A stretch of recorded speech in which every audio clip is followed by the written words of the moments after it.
rise and shine. Coffee's brewing, feeling fine. News is out and on the air. Shizzy whiz nuts wild, but we don't care. Morning whiz and coffee. Talk the news, he's a tease. Laugh it off, we're on the go. Shizzy whiz nuts, start the show. Let's go. Get it, yeah, oh yeah. Headlines spinning in the breeze. Stupid jokes, he's such a tease. Sip the Java with a smile. Pants are off, but stay a while. Morning whiz and coffee. Talk the news, he's a tease. Laugh it off, we're on the go. Shizzy whiz, let's start the show. Let's go. Get it, yeah, oh yeah. Headlines spinning in the breeze. Stupid jokes, he's such a tease. Sip the Java, wear a smile. Pants are off, but stay a while. Morning whiz and coffee. Talk the news, he's a tease. Laugh it off, we're on the go. Shizzy whiz, let's start the show. Let's go. Get it, yeah, oh yeah. Serious is overrated. Every day we're caffeinated. Talk the town, but in a jest. Morning whiz is always best.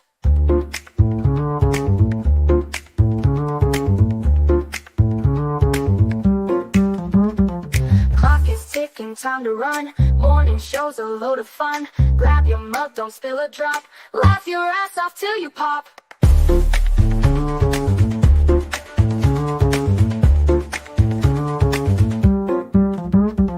Clock is ticking, time to run. Morning show's a load of fun. Grab your mug, don't spill a drop. Laugh your ass off till you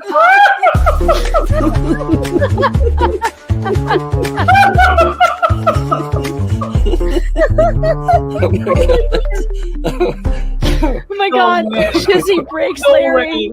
Shizzy broke Larry.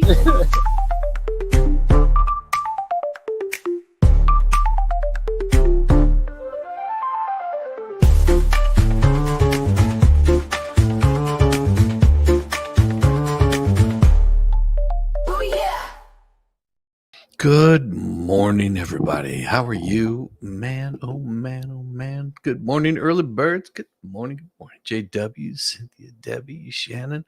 I'm sure there's other chatters in there, but for whatever reason, StreamYard is being a real pain in the butt. Doesn't show up those earlier chats until after I start the stream. So messed up. It is good to see all you fine folks this morning. Man, what a day. What a day do we have for you? You lived in Pompano Beach for a while, couldn't afford it. Oof, yeah, that's about the damn truth. I'm gonna have a hard time affording a lot of stuff. It's we'll see how it goes this year. Oh boy, oh boy. We've got good morning, Nanny Coat. Good to see you. Good to see you. Good to see you. Wow, we have a interesting story for you. I'm surprised that the AP didn't want to mention this stuff beforehand, but of course now they want to talk about it because it's so important at this point in politics to talk about this. The man who smashed the door moments before an officer deleted Capitol rioter Babbitt. He gets 8 years in prison.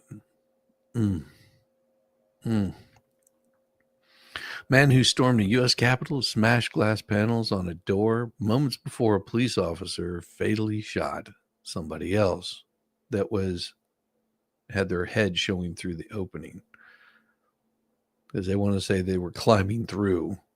But we've all seen the video. Don't lie, AP. He was the guy that did that. He was sentenced on Thursday to 8 years in prison. Now, should he be in trouble for smashing stuff up? Absolutely. But to align him saying that it was his fault that an officer pulled a firearm, aimed and pulled the trigger, deleting somebody, was his fault. No. Again, that's not how the judge saw it. Zach was one of the first rioters sentenced since this week's victory by Donald Trump, who has vowed to review all of those pardons that he may or may not give out. He's going to review them and see what he thinks. He's going to look at each and every one of them. Doesn't say he's going to release everyone. He may still have to serve prison time.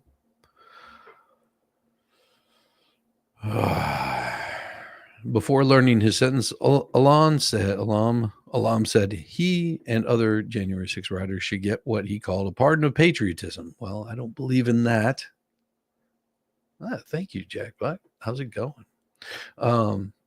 Wonder what priors they pinned on him to get 8 years from breaking glass.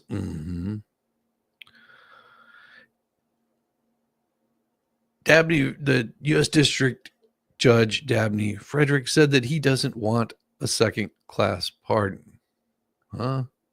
Oh, he doesn't want a second-class pardon. That's what he told the judge. I want a full pardon with all the benefits that come with it.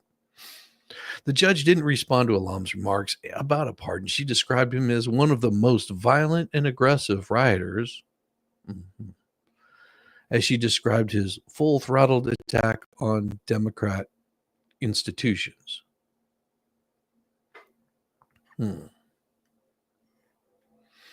Those are not the actions of any patriot. To say otherwise is delusional. Congressional members and staffers were hiding in the House chamber during the January 6th.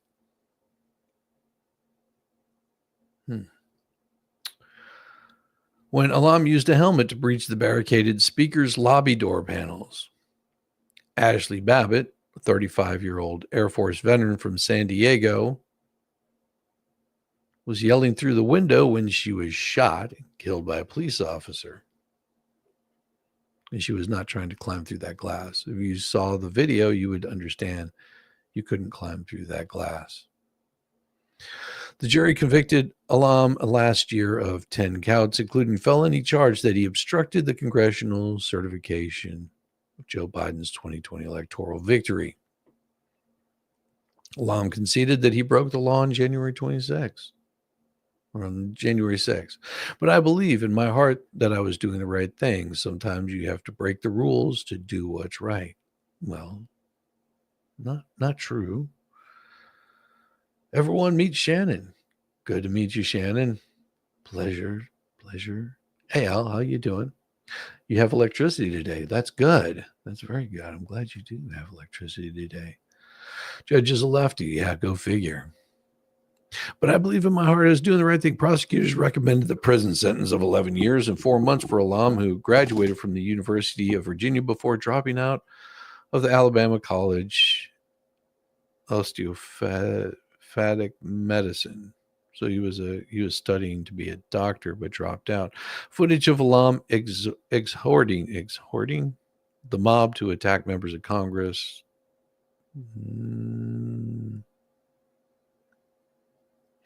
Well, this is what the prosecutors wrote in the court filing, but yet we haven't. They won't show all of the video from inside. That's been toned down quite a bit, probably with good reason. How do I do? I do good. Defense attorney Stephen Metcalf described Alam as a troubled loner who just wanted to fit in somewhere because he'd been rejected by everyone else in his life. Metcalf, who sought a prison term of 4 years and 9 months for Alam, said the government's sentencing recommendation was excessive. In defending this case, Alam has become a notorious public figure at the center of controversy in certain circles. His controversy is not based on his actions that day, but rather because he was the main witness to the government taking the life of Ashley Babbitt.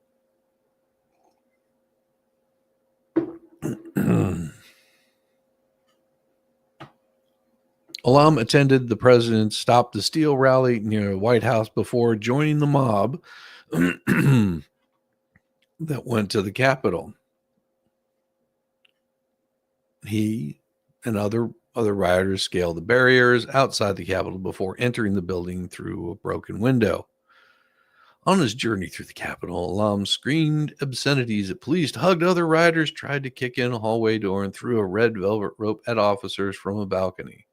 He joined other rioters in trying to breach the doors leading to the house chambers, but entrances were barricaded with furniture and guarded by police. So if they're barricaded by furniture and guarded by police, then why would anybody try to climb through? As I said, watch the video, and you can clearly see that she was standing up there yelling through the window whenever she was deleted.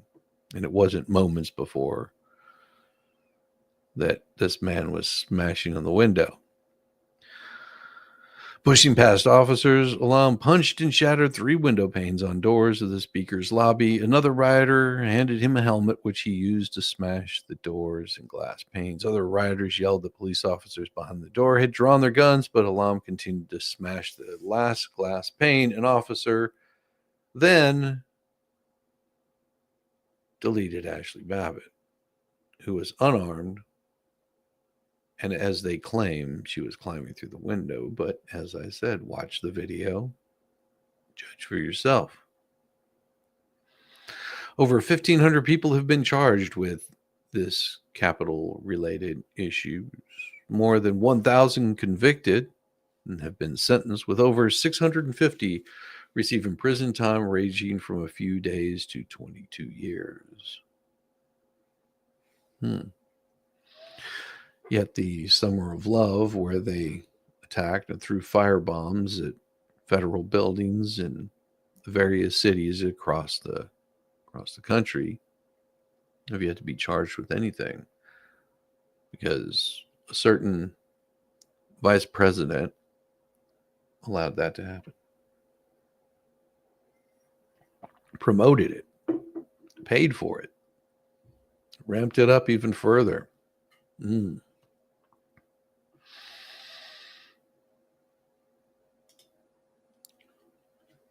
I say this because this rhetoric, this violent rhetoric that places like the AP, NBC, Fox News, the things that they tell you, the lies that are being spread around about not just this, but other things, whenever they give you this misinformation, this disinformation, it turns into something much bigger. It seems very small at the time, but now they've got American people that are going to be pissed off at anybody that happens to be a Trump supporter. They look at them as hateful and evil and horrible and others, and they say, oh, no, we don't have any violent rhetoric. It is all you that has the violent rhetoric. How do you defend that? Do you defend it? Do you stand up and say, no, that is not us.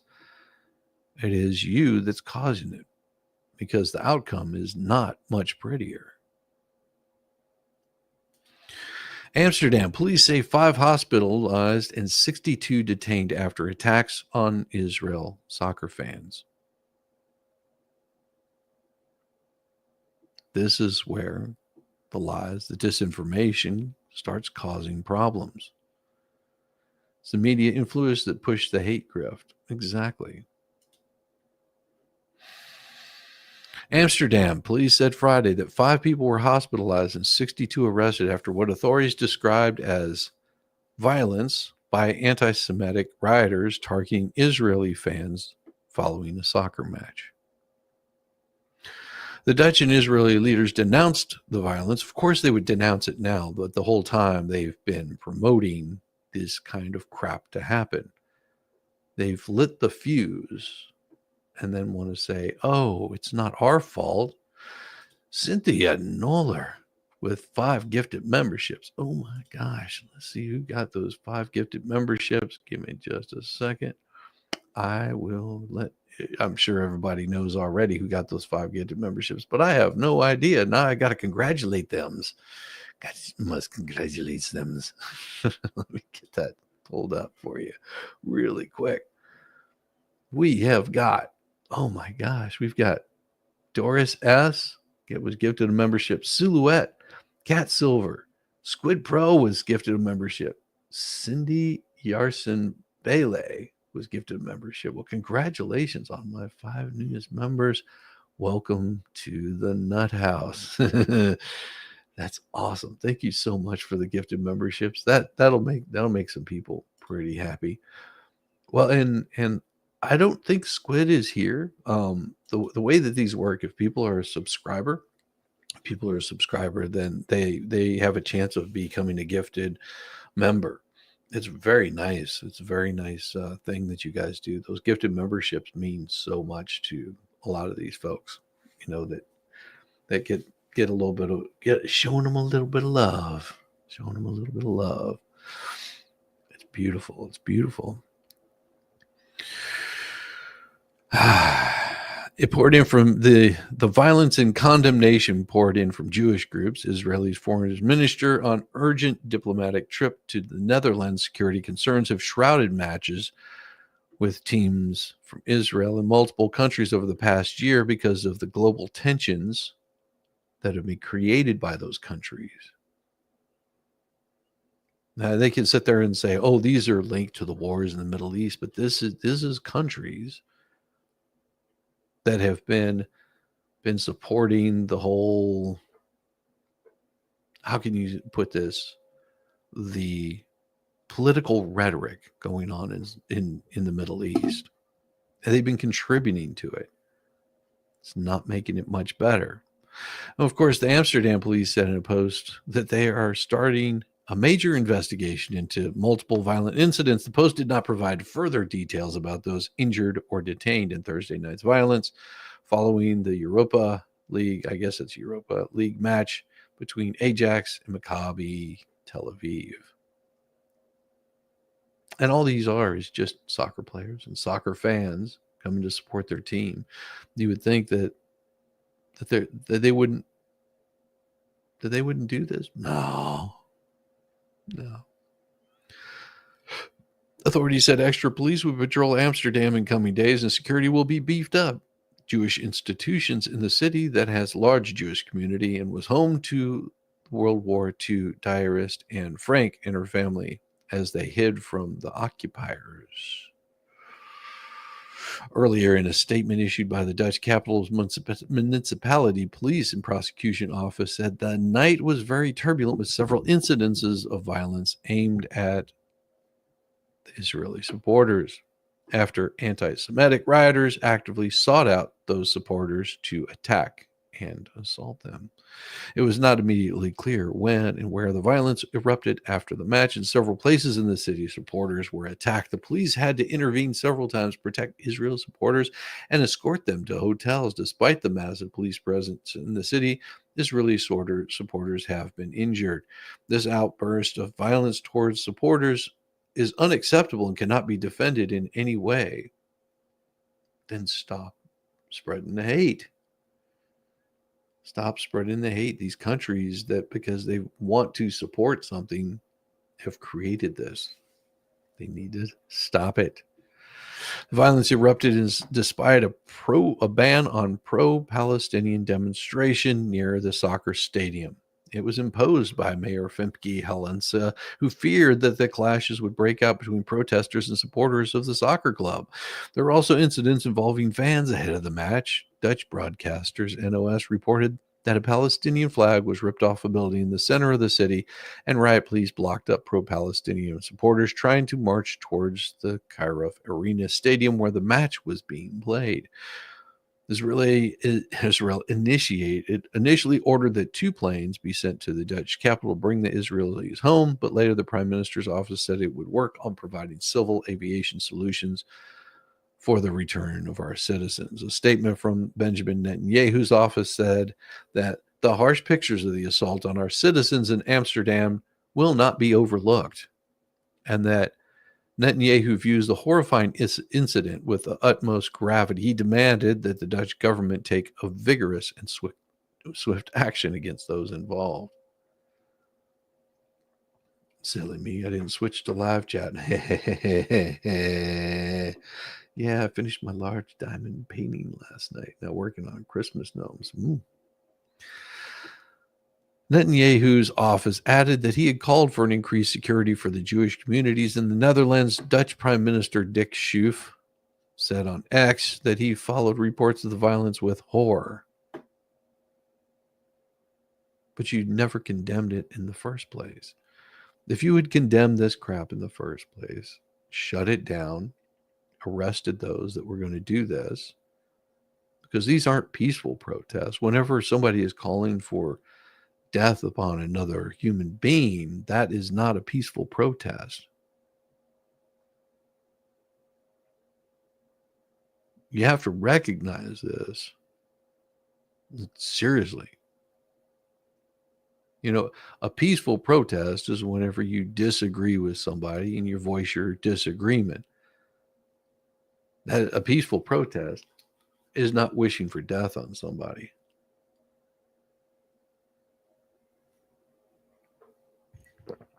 The violence in Amsterdam will lead to a review. Oh, that's going to help. Of security at 2 games this month being organized by European Soccer UEFA. France plays Israel at the Stade de France near Paris next Thursday, and the Nations League and Maccabi Tel Aviv's next Europa League game is scheduled in Istanbul, November 28th against Besiktas, something like that. Ajax won the Europa League match 5-0. Yeah, but the violence is not good. It's almost as if these politicians stoke this crap up and then wonder why in the hell it happened. Don't stoke up the violence. This kind of crap doesn't happen.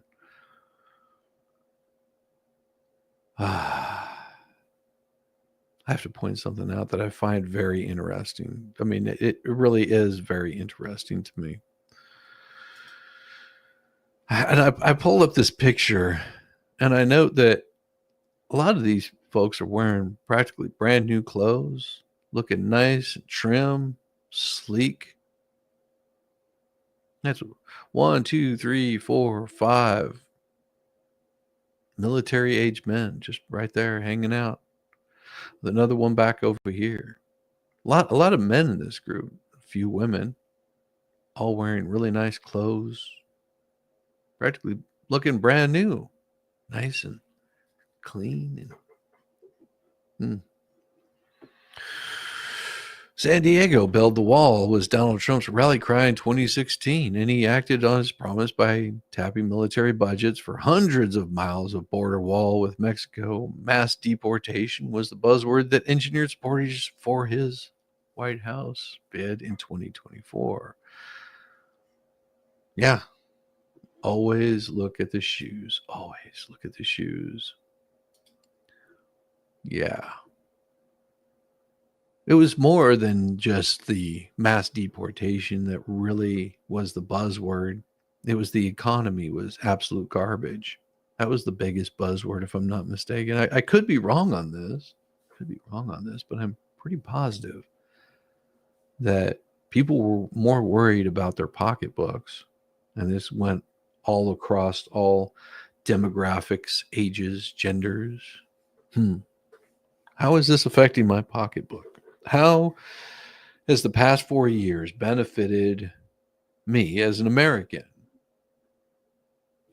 Well, if you were American, you were forced to pay more for your food and for your gas, and then double that up, and you had to pay even more for somebody else's food, gas, just so they could take your jobs.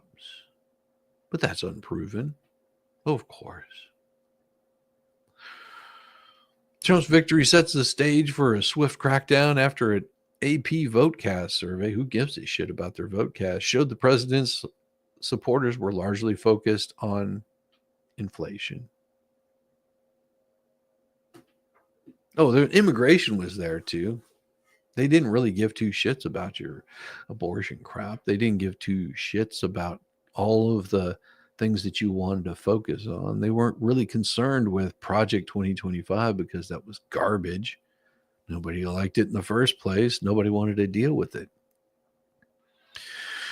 Issues the Republicans have been hammering throughout his campaign. He didn't have to. All he had to do was point to the southern border, and everybody's like, "Yep, pretty obvious."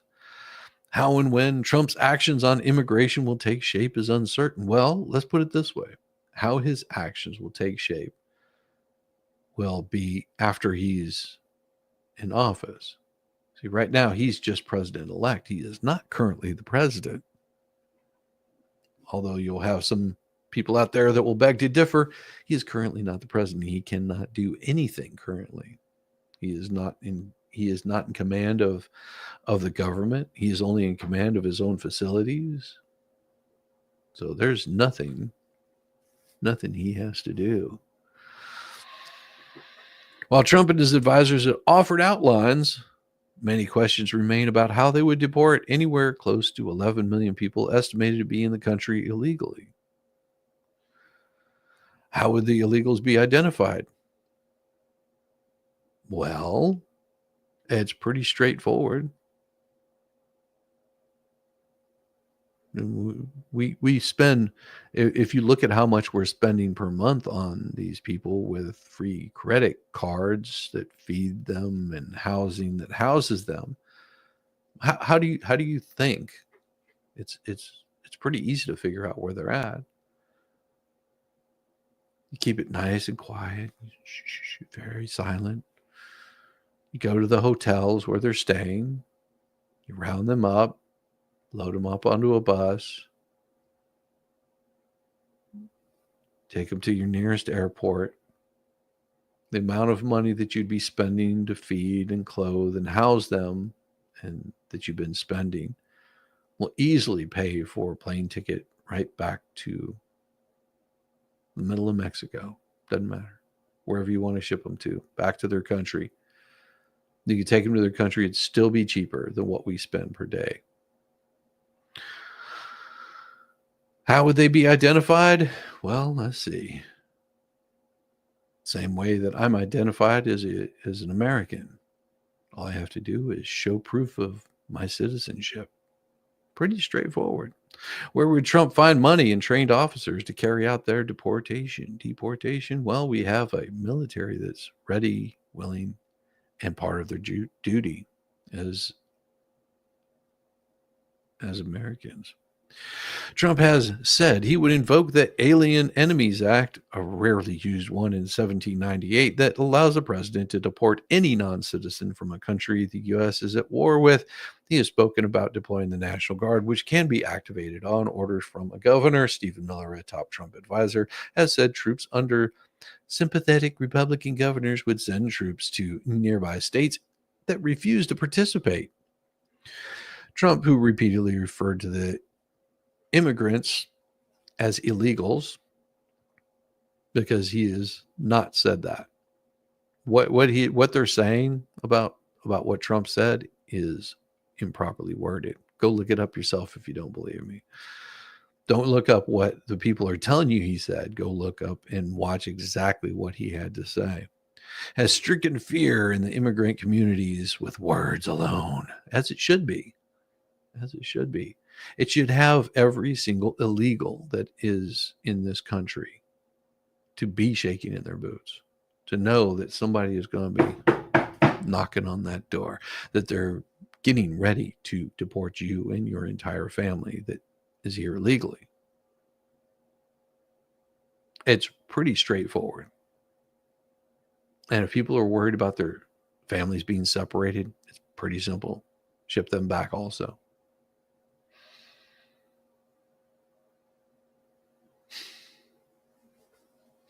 For culturally, yeah, that sounds about right. New York City quit paying $350 a week.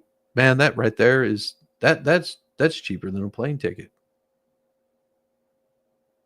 Oh, I'm sorry. No, a plane ticket is cheaper than that. Jeez, imagine that.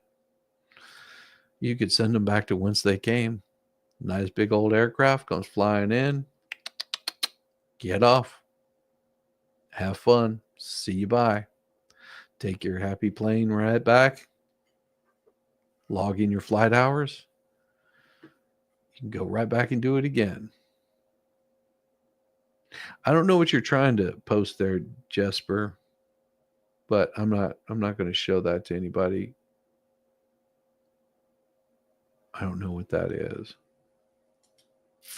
Guess I'll have to go look.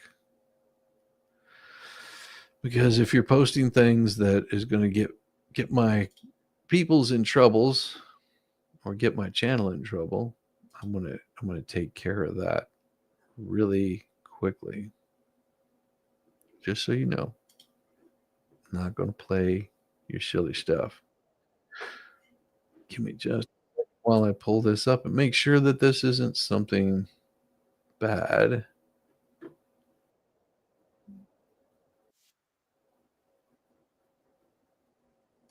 Oh, okay. Yeah, you're giving me something that I don't know what this is.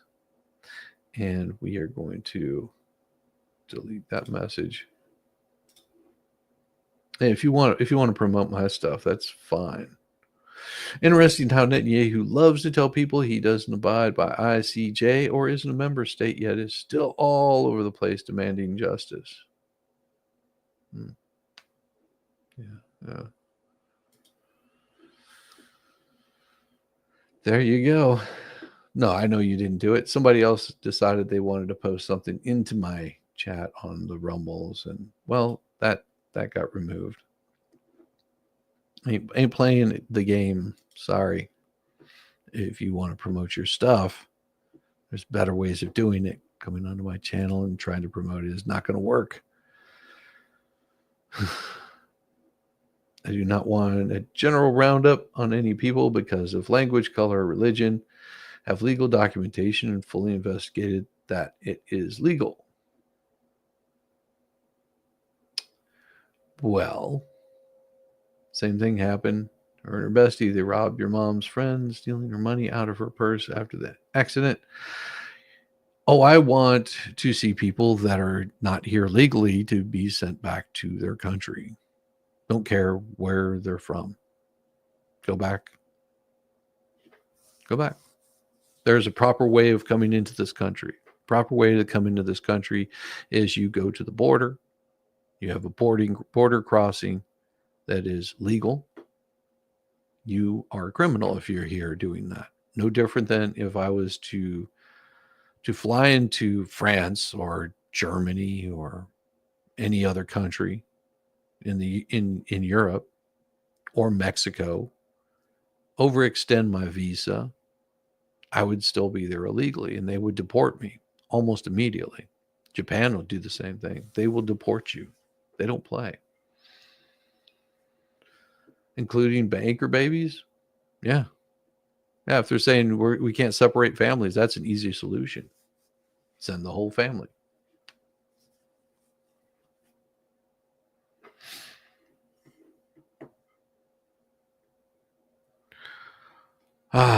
Julie Marino, a U.S. citizen who has been married for 7 years to a Mexican man who is in the country illegally. Well, you got a choice there, Julie. You got a really simple choice, Julie. You can go back with him. You can go join him, or you can go about this the legal way and apply for citizenship. She's suggesting the idea that she may have to live separately from her husband, who came to the United States in 2004. She can move to Mexico from New Jersey, but it would be nearly impossible to keep running her business importing boxing gloves. Well, you should have thought about that back in 2004. See, it's pretty simple. You have to remember that this is about keeping our country safe and secure. She doesn't have words yet, too many feelings.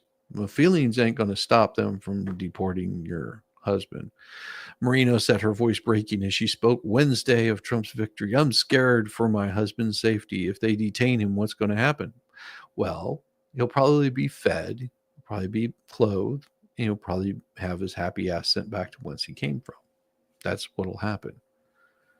And more than likely, as it does in other countries, I'm not positive on immigration law, but if I'm not mistaken, you're not able to apply for reentry for multiple years. Like if you pull that shit in Australia, you come in illegally, you will not be allowed to even travel to that country for years after that. The things you learn from watching the YouTubes. You had 20 years. Yeah, he had 20 years to make himself legal. Yeah. Yep, that is absolutely right, Sir Frank. 20 years. Marino's husband, Nafalti Juarez, ran a construction business and feels he has contributed to the country, paying taxes, providing employment through his company. Unfortunately, the sentiment of the people who voted is different, he said. I feel horrible losing your wife. Well, you should have thought about that shit, just like they said 20 years ago. Two decades ago. Some policy experts expect Trump's first inauguration moves to be at the border. He's going to do a lot his first days. His first day is going to be a major shift in what people see happening. You're going to see Elon is probably right now sitting down, checking off all the boxes. This is what I want in my candidacy. This is what I don't want. These are the people that need to be here. These are the people that don't need to be here. Oh, you were hired on to be working for the IRS. Well, guess what? Being a federal employee, we've got a perfect way to shift you over to a new job before we fire you. You've got an opportunity to stay employed for another year, because they keep asking, well, where are we going to get all of the people that are going to help pack up and deport these people? We got IRS agents. We've got all of these people that are paper pushers. Guess what? Shift to what paper you're pushing, because you're going to be pushing a hell of a lot of paper as we're pushing people back to the countries once they came. Some policy experts expect Trump's moves to be at the border. He may pressure Mexico to keep blocking the illegals from reaching the U.S. as it has since December. He might lean on Mexico to reinstate a Trump-era policy that made asylum seekers wait in Mexico for hearings in U.S. immigration court. Andrew Arthur, a fellow at the Center for Immigration Studies, which supports immigration restrictions, highlighted campaign remarks by J.D. Vance that deporting millions would be done one step at a time, not all at once. We're not talking about a dragnet. Arthur, a former immigration judge, told the Associated Press, there's no way you could do it. The first thing you have to do is seal the border, then you can address the interior. Or you do it all at once. You seal the border as you send them back.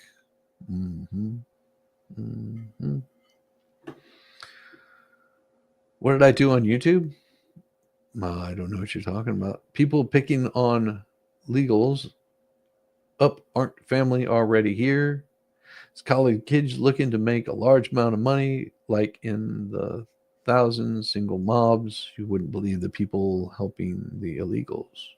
Well, in the state of Texas, there was a resolution passed that anybody that's caught doing that will spend 5 years in prison and up to $10,000 in fines for each offense. Does that make sense? Do you understand what that is? Yeah, that right there is something that the Dems got a little testy about whenever that was brought up. It is a beautiful thing. It is a beautiful thing. And that right there, my friends, whenever people are doing these kinds of illegal activities by harboring, supporting criminal activity, They themselves have become criminals. And the state of Texas does not like that. I think it's Article 6 or Article 26 or something like that. I can't remember off the top of what it was. stock up on your junk food addiction before JFK Jr. takes those tasty chemicals out of them. I live close to the border. Yep. There's a lot of people that do. I do not remember exactly, but I had to get a new driver's license in Tennessee. Had to go to the DMV, previous license, birth certificate, Social Security number to prove you were legal. 73-year-old Tennessee hillbilly. That's right. Who knows? Sometimes I just can't chat and will show, but not actually send. Live about an hour away from the border. Yeah, I used to live not too far from the border myself. I mean, the town I lived in was primarily Hispanic, and these were people that had been living in the United States for a long time. Some policy experts expect Trump's first immigration moves to be at the border. You're not talking about Dragnet. Elena, 46-year-old Nicaraguan, who's lived in the United States illegally for 25 years. She couldn't sleep after Trump's victory. No, you shouldn't be able to sleep, sweetheart. You should be sent back to your country. You're here illegally. Sent back to your country is the proper way to do this. See, you break the law, it's eventually going to come for you. Eventually, it comes for you. She's crying about what to do. Well, there you go. If she or her husband, 50, are deported, they have 2 adult daughters, both U.S. citizens who have pain and respiratory problems from anxiety about the election. Well, your parents should have thought that about that 25 years ago. If you're worried about being separated from your children, guess what? You can apply for citizenship just like everybody else. In the meantime, your daughters get to watch over your house, and you're going to have to wait for a specific amount of time before you're able to reapply to become a U.S. citizen. You might be in your 50s before you ever make it back to your home and your belongings and your loved ones. I mean, they can come visit you, but you won't be able to come back until that time has expired and you've applied for citizenship. It's so difficult for me to uproot yourself from the country that you've seen as your home. You should have thought about that 25 years ago, whenever you uprooted from a place that was your home. She lives in South Florida and gave only her first name for fear of being deported. I have made my roots here, and it's difficult to have to abandon everything and start over. Well, you did it 25 years ago, sweetheart. You abandoned everything 25 years ago, came to a place, and you didn't do it legally. Advocates are looking for where deportation arrest might take place and are watching especially close to see if authorities adhere to longstanding policy of avoiding schools, hospital, places of worship, disaster relief centers, said Heidi Altman, federal advocacy director for the National Immigration Law Center's Immigration Justice Fund. Which is another left-leaning propagandist company. We're taking it very serious at Altman. We have our eyes wide open to the fact that this isn't 2016. Trump and Stephen Miller learned a lot from the first administration. The courts look very differently than they did 4 years ago. Trump expected to resume other far-reaching policies from his first term and jettison key Biden moves. These include Trump has harshly criticized Biden's policies to create and expand legal pathways to entry, including an online app called CBP-1, under which nearly 1 million people have entered the land crossing with Mexico since January 23. Another policy has allowed more than 500,000 Cubans, Haitians, Nicaraguans, Venezuelans to fly into the country with financial sponsors. Trump slashed the number of refugees screened abroad, and this was what he did in he basically all the stuff that he did before.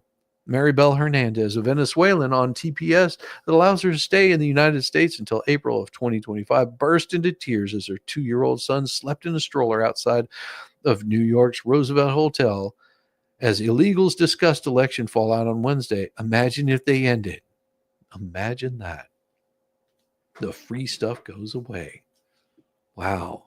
I don't understand why these people haven't gone to a lawyer in all that time. Because they're getting paid to not. Why would you become legal whenever you can be here illegally and get paid for it? You crazy? Why would I pay anybody? And if they send me back, I know that within a few weeks I'll be coming right back across the border. Now you understand? That's free money. Shit. You want to give up free money? Start paying you $350 a week to be in this country, plus food, plus housing. Shit. And then I can grift a job, get paid cash under the table on top of that? Are you out of your mind? Why in the hell would I go to lawyer and screw that up? Shit. You gotta be crazy. And that is why a Texas border town, Texas border county, that has backed Democrats for generations, Trump won it decisively. Rio Grande City, Texas. Jordan Bazan's family has lived on the U.S.-Mexico border for generations and voted for Democrats as long as he can remember. He broke the family tradition this year and voted for Donald Trump because he does not trust the Democrat Party's economic policy. Maybe he's seen something on that border that he doesn't like also. Might be. I think they forgot about the middle class, says Bazan, who works for the utility company in Rio Grande City, seat of the most Hispanic county in the nation. The most Hispanic county in the nation? That's weird. People are suffering right now. Everything's very expensive. Well, no shit, Sherlock. The South Texas region, stretching from San Antonio to the Rio Grande Valley, has long been a Democrat stronghold. A slide towards Trump in 2020 rattled Democrats in a predominantly Hispanic area where, for decades, Republicans seldom bothered to field candidates at local races. However, few Democrats expected the dramatic realignment that happened Tuesday. They were not expecting that. Well, let's see. We shit on everybody but that we feel is beneath us, and then we can't understand why they don't want to have anything to do with us anymore. That makes no sense to me whatsoever. I mean, go figure. Go figure. They forgot about the middle class. The South Texas region. And let's see. However, few Democrats expected that realignment that happened Tuesday when Trump flipped several counties along the border, including Hidalgo and Cameron. The two most populous counties in the Rio Grande Valley. In Starr County, where Bazan lives, voters backed Republican presidential candidate for the first time in a century. Predominantly Hispanic and working-class rural county with a median household income of $36,000. That's one of the lowest in the nation. Gave Trump a 16% point victory margin over Camel Toe Harris. Roughly 2 million residents live at Texas' southernmost point, among vast tracts of farmland and many state and federal agents patrolling the border. Trump's victories on the Rio Grande Valley starkly showed how working class voters are shifting towards the Republicans. That includes voters on the Texas border, where the Democrats long argued that Trump's promised crackdowns on immigration would turn off voters. That's not what it's about. It's the economy, stupid. Dramatic realignment. I like this one. A lot of the money that they make here gets sent home to the rest of the family or to the cartel that got them here. Exactly. You as an American citizen are the one that's paying for it.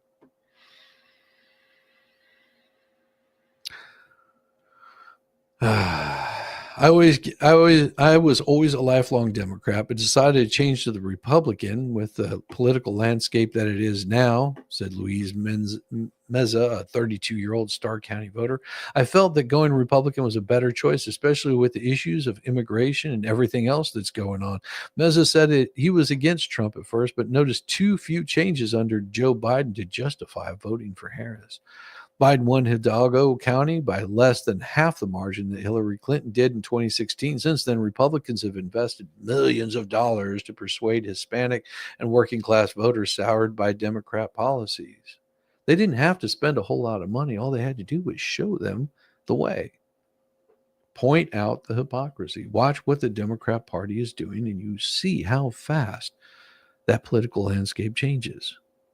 It's amazing that that the left still wants to lie. I don't know if it's intentional or it's just the garbage that they're being fed. It's almost like it's the media feeding them the garbage, and then they feed it back to the media because they repeat the same talking points. The Democrat Party and them constantly repeating the same talking points.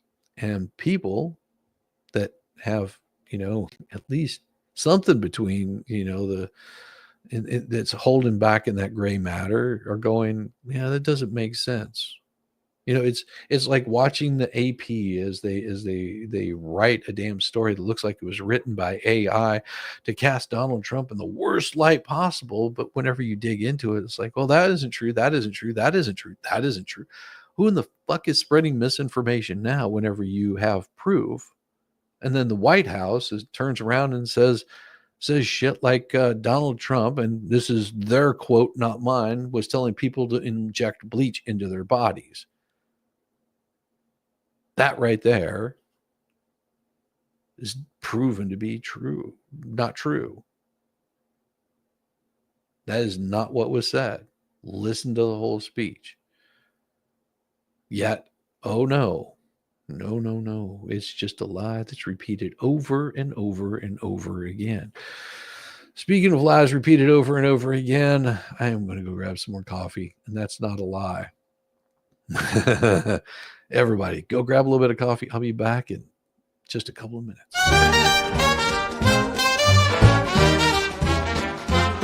Sandy shores, get a tan, Rambo the orangutan. Driving a golf cart, oh man, Rambo is half crazy, yes he can.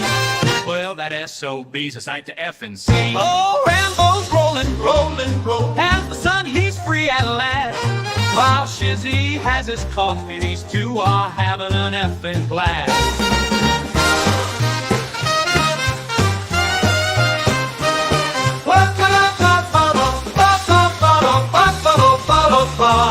Whoa, Rambo's rolling, as the sun he's free at last.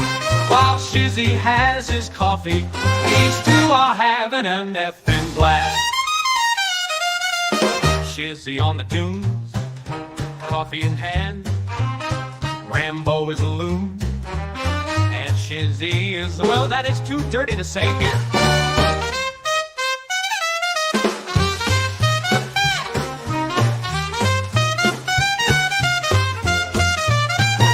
Shizzy on the dunes, coffee in hand, Rambo is a loon, and Shizzy is that is too dirty to say here, Oh, Rambo's rolling, as the sun he's free at last.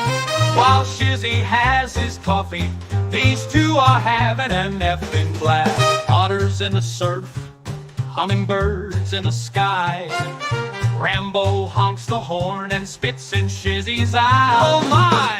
Oh, Rambo's rolling, as the sun he's free at last. While Shizzy has his coffee, these two are having an effing blast. Oh, Rambo's rolling.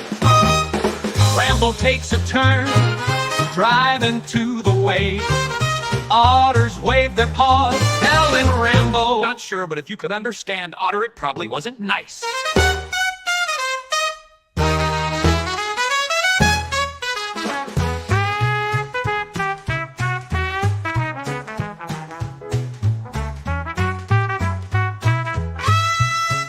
Rambo takes a turn, driving to the waves. Otters wave their paws, telling Rambo, not sure, but if you could understand, Otter, it probably wasn't nice. Oh, Rambo's rolling, as the sun he's free at last. While Shizzy has his coffee, these two are having a effing blast. So here's to Rambo, otters and hummingbirds by the edge of the ocean. And Shizzy, well, he might just be there too.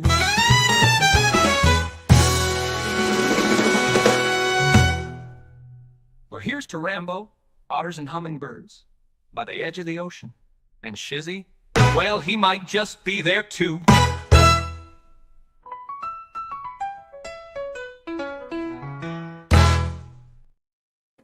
Oh, yeah. There you go. So, of course, again, the AP has missed out on what really drives people. What really drives people, because in all of this, that it goes to show you that Trump's popularity is not about race politics. But the left hasn't figured this out. It's not about race politics. It's not about gender politics. It's not about all of the others or the isms or the phobias. It's not about those politics. 13 inches of white, fluffy snow. Sorry, that's bad. I shouldn't have worded it that way as I'm talking about this. Because here is where the AP and the left is screwed up. Because all of a sudden it's nationally black and Latino voters appear slightly less likely to support Harris. Because you left them out. Because you've segregated them. You've pitted black voters against Hispanic voters, against gay voters, against trans voters, against all the others, against the left, against the right. You segregated every single one of these people, and you can't understand why they don't support you. Because you have to virtue signal every freaking thing that you do. You're bad. I know I'm bad. If they actually talked with the voters, they would hear what it's all about. No, they talk to the voters. They believe that they're better than the voters. They believe that they are their overlords. The Republican Party is usually, not always in every single case, but usually the part of that they want to support is we Americans standing for the republic, constitutional republic of the United States. But the Democrats have said, well, we're into democracy, which means the weaker of the bunch are sort of left to fend off to themselves. That's where it's been left. Yeah, they forgot who they work for. No, they've turned people against each other, because to sow division gets people confused. See, sowing those seeds of division amongst people is what leaves people confused. There's nothing wrong with having a differing opinion, but you got to stop using but what about this one? Well, what about this one? What about this one? Oh, you're constantly shifting the blame instead of internalizing and going, yeah, that's pretty screwed up. Is it screwed up that families are going to be separated? Yeah, that's why you send those families all back. You know, and if you want your kid, if they have dual citizenship, well, then they're welcome to come back. They're losing their friends. Well, you should have thought about that whenever you cross the border illegally. But you didn't. You were selfish. You were selfish in thinking that you could come to this country and live off the gratitude of other people. Your coffee butt must be closer than mine. You should say, oh yeah, it's just right up the stairs. Plus I have very strong legs. I could run up the stairs really quick, grab my coffee, run back down here. Yeah.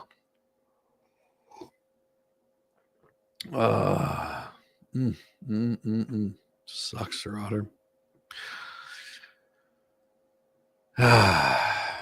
More than half of Hispanic voters supported Harris. Don't know, don't care. Don't see, the problem is the left went after Latinx or Latinx. They started calling them that, and there was a resounding, we don't agree with you. Trump's support among these groups appeared to rise slightly compared to 2020. Doesn't matter. He's not out there for a particular group. He's out there for all people. Whereas Harris couldn't decide who she was for or against. She couldn't decide if she was for Israel or if she was for Palestine. She couldn't decide who she was standing for. And whenever you can't decide who you're standing for, that means you stand for nobody and nothing. Trump made it very clear what he stands for. Very clear. The left tried to change the perspective of what he stands for. And I think that Republicans should remain keeping with that message and those values, and keeping with those conservative values of saying, this is what I believe. Whether you like it or not does not matter. I'm not going to change my beliefs to cater to yours. If you want to be an American, then go about it being here legally. In McAllen, Texas, Jose Luis Borrego said that inflation and the promise of tougher border restrictions made him vote for a Republican president candidate for the first time. I wanted to see change, and that's why I did vote for Trump. I did vote red. I would not call myself a Republican. He said that he voted for Hillary Clinton and Bernie Sanders in prior elections. But why did he vote for Trump? Because Trump kept his message true. He didn't change. He didn't falter. Borrego's whole family, on top of that, voted for Trump. We just made this choice because we didn't have any other choice that we felt comfortable with. Republican Senator Ted Cruz said he had months of visits to the region during his campaign race against Democrat U.S. Representative Colin Allred. In a victory speech on Election Day, Cruz said Hispanic voters are leaving the Democrat Party because of immigration. Well, could be that they're just sick of having bullshit blown at them. They're coming home to conservative values that they never truly left, which is true. They understand something the liberal elites never will. There's nothing progressive about open borders. There's nothing Latino about letting criminals roam free. Mike Morales, the director for civil engagement for labor rights group La Unión del Pueblo and the Interior of Pueblo, the Union, believes that Democrats did not engage Hispanic voters enough about the issues that concern them. Well, because if they did, then they would have to show where they were at fault. There's a reason why Democrats didn't want to do that. See, the problem is Democrats, whenever you call them out on their bullshit, they want to change the subject to something else instead of sticking to the issue, the initial issue. They want to change the subject. I think that folks on the Democrat side have been really slow to have those conversations with Latinos because, well, you can't have those conversations with Latinos whenever you call them Latinx or Latinx, or you call them anything but what they are. We can't wait for a big election to have these conversations. By that point, it's too late, but you never want to have the conversation because whenever you're questioned about it, you want to change the damn subject. The left, your messaging has been the same. It hasn't changed. You are no different than you were back whenever you would do very horrendous things to people of a certain color. You had little groups that were about this. You were wanting these segregated laws. You wanted to have people have their own water fountains. These were Democrat policies. This wasn't Republican policies. Republicans fought you tooth and nail. It was your policies, Democrat Party, that had people being bused from one place to the other, that you wanted to have people segregated, that you wanted to have people drink out of their own fountains, that you had people sitting in the back of buses. These were your policies, Democrat Party. If you're wondering why people are just now waking up to it, it's because all we've had to do is just show exactly who we are, lead by example. Lead by example, people will follow.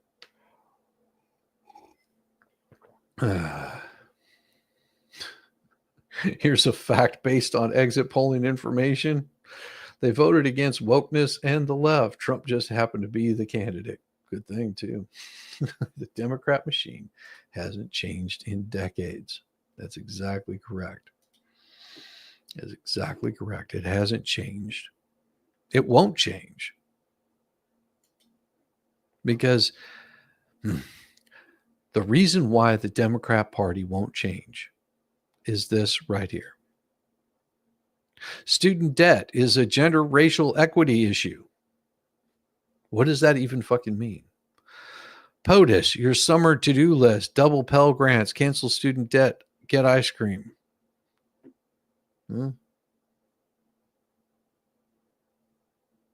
This is why, because the left has left people confused about where they stand. Savannah Brett owes about $2,700 on loans she took out to attend college at Rutgers University. Oh, sweetheart, how did that help? Where did that $27,000 worth of loans go? What did you use it on? Gender studies? Probably. Her payments are currently on hold while courts untangle challenges to the loan forgiveness program. But as week ticks down, Biden's time in office, she should soon face a monthly payment of $250. Oh my God. $250 a month. Oh, geez Louise. I guess you'll have to stop paying for those bus tickets to go attend rallies. I guess that money's not flowing in at those Save Palestine rallies anymore. It's not paying a whole lot of money. Yeah. There's kids starving in China and you're worried about $250. Oh, isn't that just wonderful? Isn't that just wonderful?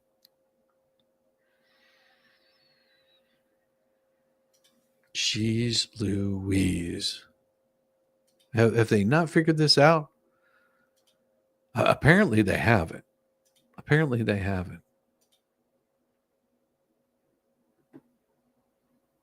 Because let me talk about this first.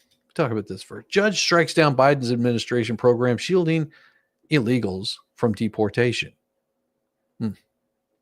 Federal judge on Thursday struck down Biden administration policy that aimed to ease the path to citizenship for some undocumented immigrants. Those are illegals who are married to U.S. citizens. The program, lauded as one of the biggest presidential actions to help illegals in years, allowed illegals of U.S. citizens to apply for a green card without first having to leave the country. The temporary relief from a deportation brought a brief sense of security to some of the illegals estimated to benefit from the program before Texas-based U.S. District Judge J. Campbell Barker put it on hold in August, days after the applicants filed their paperwork.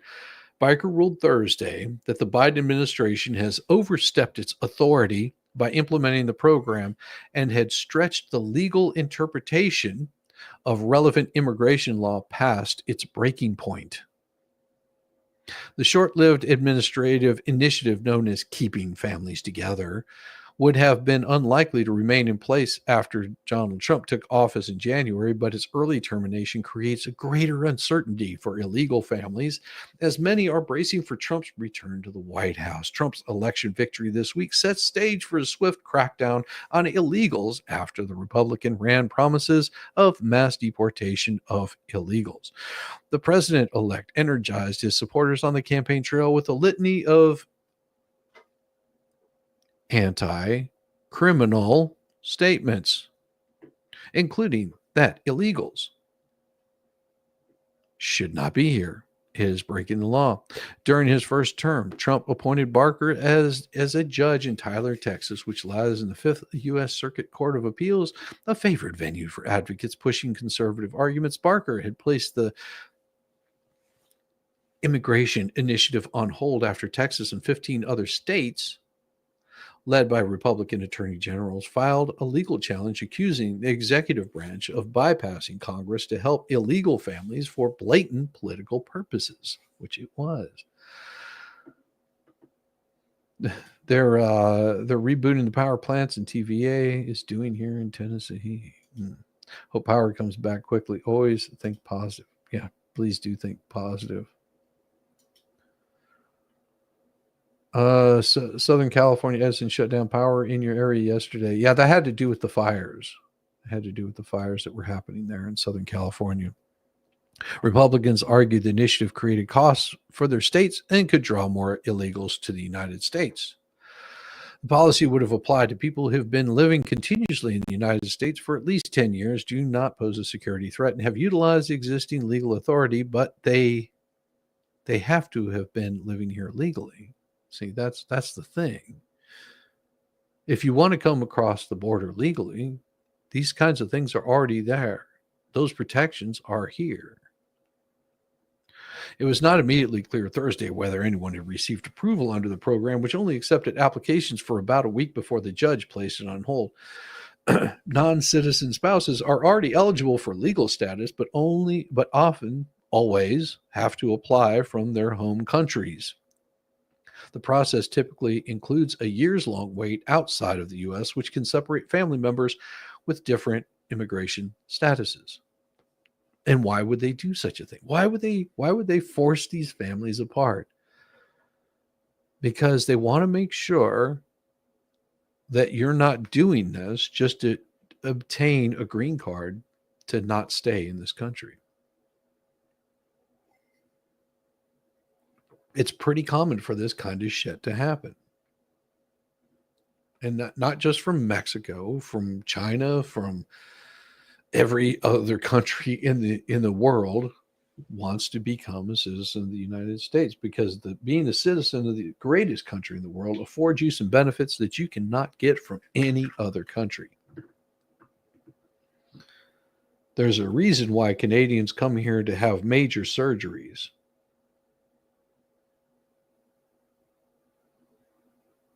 You think I'm joking? Everyone likes to boast on how great Canada's healthcare system is until it comes to something major that they are going to be waiting in line. And by that time, it may be way too late. There's a reason why people like the United States and they want to come here. Got me a generator for coffee. Damn right. That's awesome. High winds and fire. Yep, that is exactly right. That is, sometimes squirrels do that here. Hey, Daniel Berry Sports Highlights. How's it going? 35 miles west of Ottawa, Canada. Damn. Now, do we know they aren't wanted in their country, and that's why they don't want to go back? That's another reason why the wait times. Why the wait times? All right, let me get back to this because that was one that I saw earlier. I was like, where did that one go? Why am I talking about this? Oh, okay. Here we go. Back to the student loans. Yeah, the silly people here think it's wonderful. With this new administration, the dream is gone. It's shot, said Britt. 30. Wait a second. She is 30 years old. Okay, let me get this straight here. You owe $2,700. $27,000. Okay. You're 30 years old. You run your own communication agency. Wait, you run your own communication agency and you can't afford $250 a month? Hold on just a second. I'll be right back. Give me just a second. Go grab yourself a cup of coffee.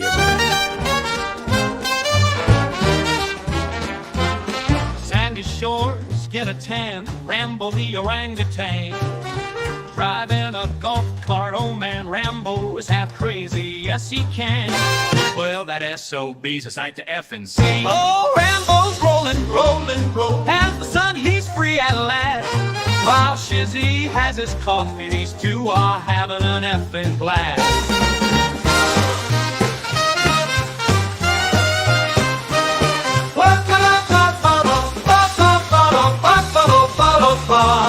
Whoa, Rambo's rolling, rolling. As the sun, he's free at last.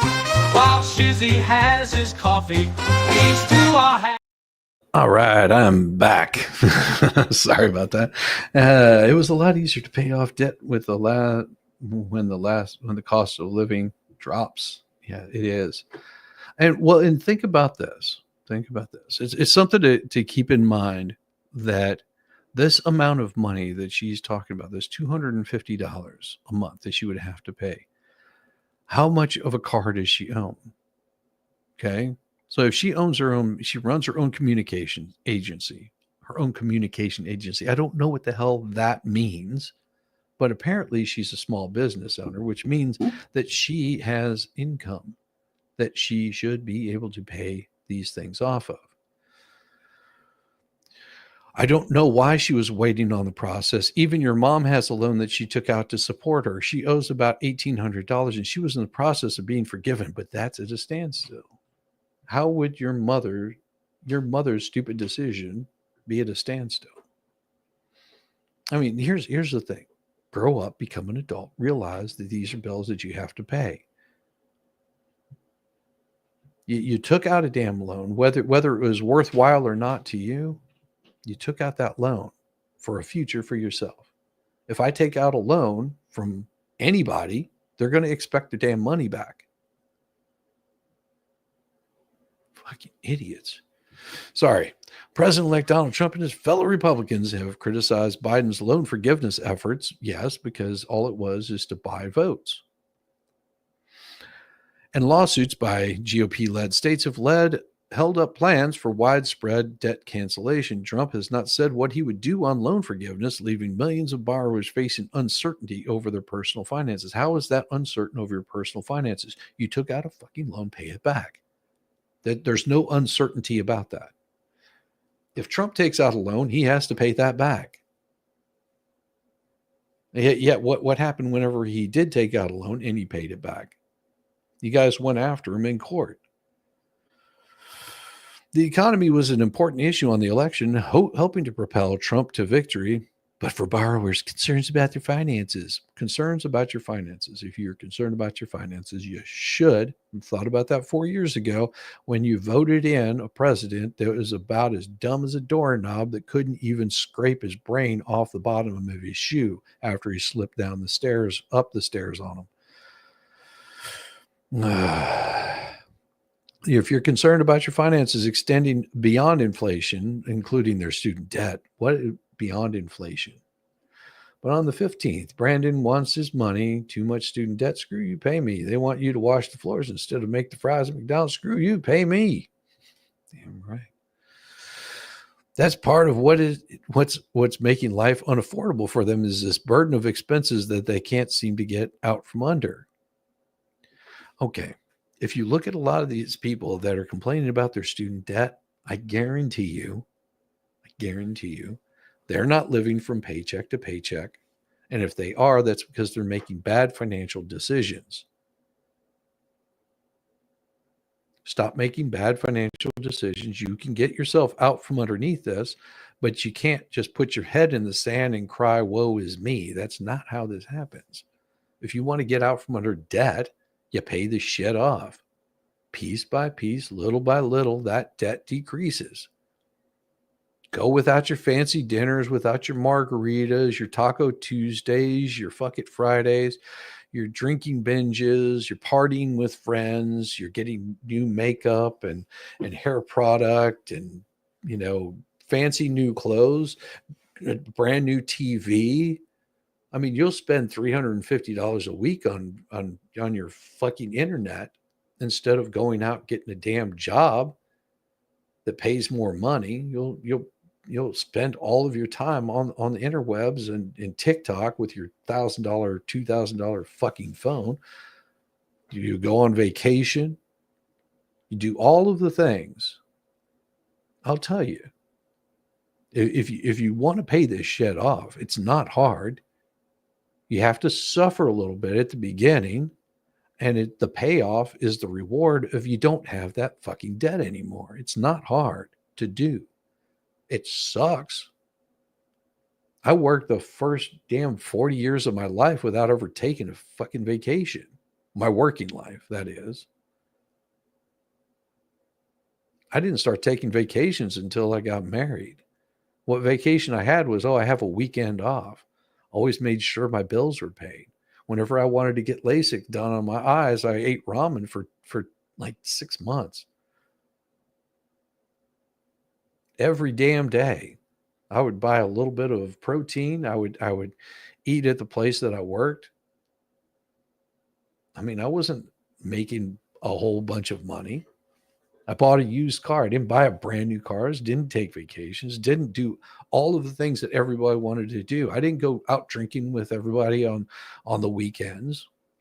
All my friends would be out. They'd be out partying, and I'd be going, no, I need to put a new transmission in my car. I need to get LASIK done on my eyes. I've got a bill that needs to be paid. My electric bill needs to be taken care of. My water bill needs to be taken care of.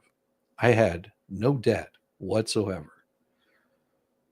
And the payoff of it is by the time that I was making good money, I don't owe anything to anybody.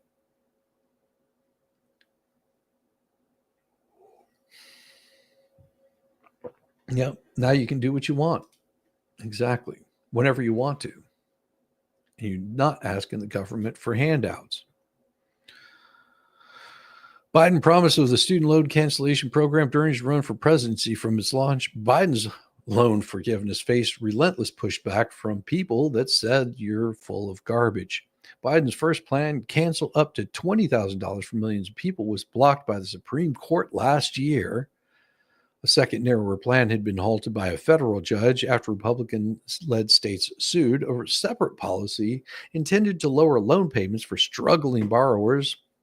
Like I said, it's a single mom with a mortgage. I couldn't afford a vacation. Exactly. But the thing about that is, Nancy, is in the grand scheme of things, this guy's just a punk rocker. Hey, no, I would disagree there. But here's the thing. Whenever you're doing that and you're making that kind of sacrifice, and those kids get older, they actually want to take care of you. They actually go, yeah, life sucked, but mom was still there. She made sure that we had food on our back, that we had a roof over our head, and she wasn't off, boozing or getting drugged up or complaining about it. She just, I'm not going to say that. She just got to work. I was going to say, put her head down and went to work. Hey, let's go. The biggest injustice out of this is how loans of worthless degrees has inflated the cost of education. Exactly. Transferring that to the national debt would just inflate the cost of everything. Exactly. Overall, Biden's effort was relatively unpopular, even among those with student loans. 3 in 10 U.S. adults said they approved how Biden handlined student loan debt. Don't know what the hell that means. Oh, Jesus fucking Christ. If I have to hear this shit for 4 years, Project 2025, which nobody agrees with, calls for getting the federal government out of student loan business and doing away with repayment plans that predated the Biden administration. No, that has been the American dream, not Project 2025. The American dream is that the federal government stays out of the student loan business, that the federal government has as little power as possible. That is what people want to have in the United States. The federal government has as little power over the people that it lords over as possible. That is the goal. Even without directly addressing the student loans, Trump has made promises that would affect them. He pledged to eliminate the U.S. Department of Education, which manages the student loan portfolio at a number of 1.6 trillion.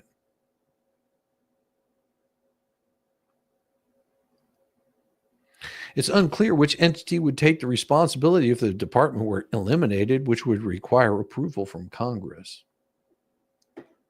I want them to come out and say, surprise, we're implementing Project 2025 just to mess with them. Oh, God, that would be hilarious. I don't follow the policy, so I would not want to see that. You noted the Biden administration managed to cancel the student loans for about 5 million borrowers. Think about that. 5 million people with, let's put it to a test here. All right. So just what would an average student loan be for somebody? 30,000, 40,000, 60, 100,000? What? Give me a number, everybody. Give me just a round number of what an average student loan. I don't know. I didn't go to college. So tell me what an average student loan, unpaid student loan would be for somebody in the year of 2024. What would be the average amount? Anybody got a number? Just give me a number. 45,000. Sounds good. 45K. $45,000 times 5 million. That number is 225 trillion.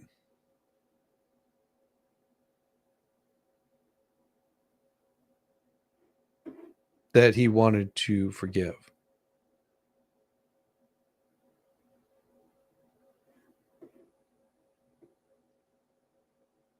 You want to know how much it cost the American people?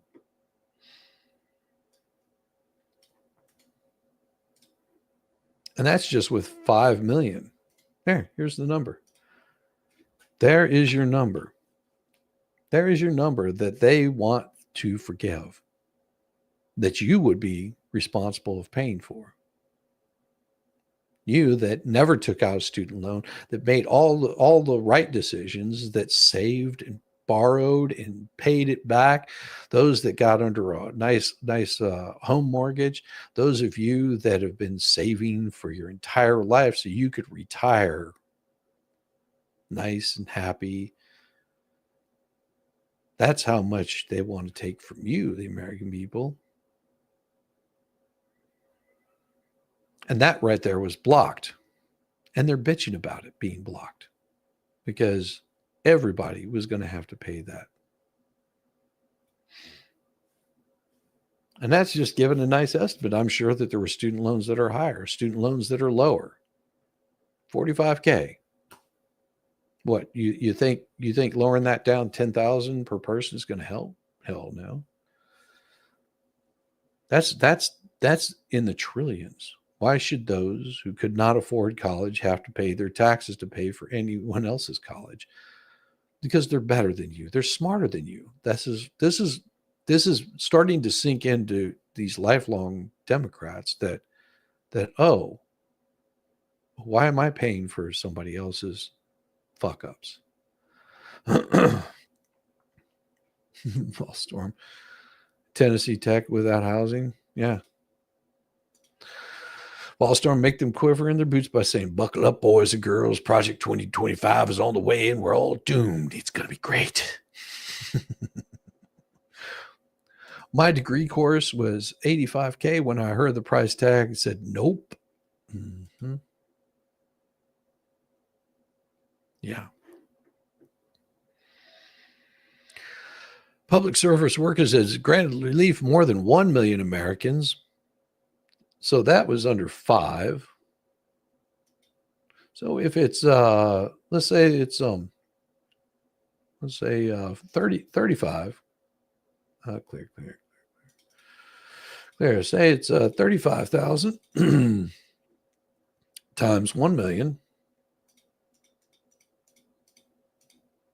times 1 million. It's 35 trillion. There. Here's the number for you. You know, people that don't understand. That's a hell of a lot of pennies. That's a hell of a lot of pennies. So the student loan forgiveness program for public service workers has granted relief to more than 1 million workers, up just from 7,000 who were approved before it was updated by Biden 2 years ago. That's how much it cost you then. That was just 1 million. Grandson just got accepted. Awesome. That's good. That's good. It's a lot of cancellation that we saw the last couple of years was because the Biden administration was committed to making it more expensive for everyday Americans. Sabrina Castellanos, 27, who owes about $30,000 in federal student loans from her college days at Arcadia University in Pennsylvania. Her payments have also been on hold, but she could soon face a monthly payment of over $300. Well, I guess it's time to get on the ramen train, sweetheart. If you want any good recipes, I got plenty of them. What you do is you buy about a pound of sausage. You take that sausage, you get a little bit of panko bread crust. Panko breadcrumbs. You take and roll those things up in some nice, neat little balls, about the size of a quarter. Roll them up into some nice little balls. What you do is you take those little balls and you throw them in a freezer. Because you know that freezer's running all the time anyway. It's part of your electric bill. You know, I bet you pay that too, so you can keep the electricity on. Take those little things, you throw them in the freezer there. Keep them nice and cold, except for the ones you're going to use. Get about 3 or 4 of those. Get yourself some peppers, some onions. Cut those up. Throw those in the ramen. I'll tell you what.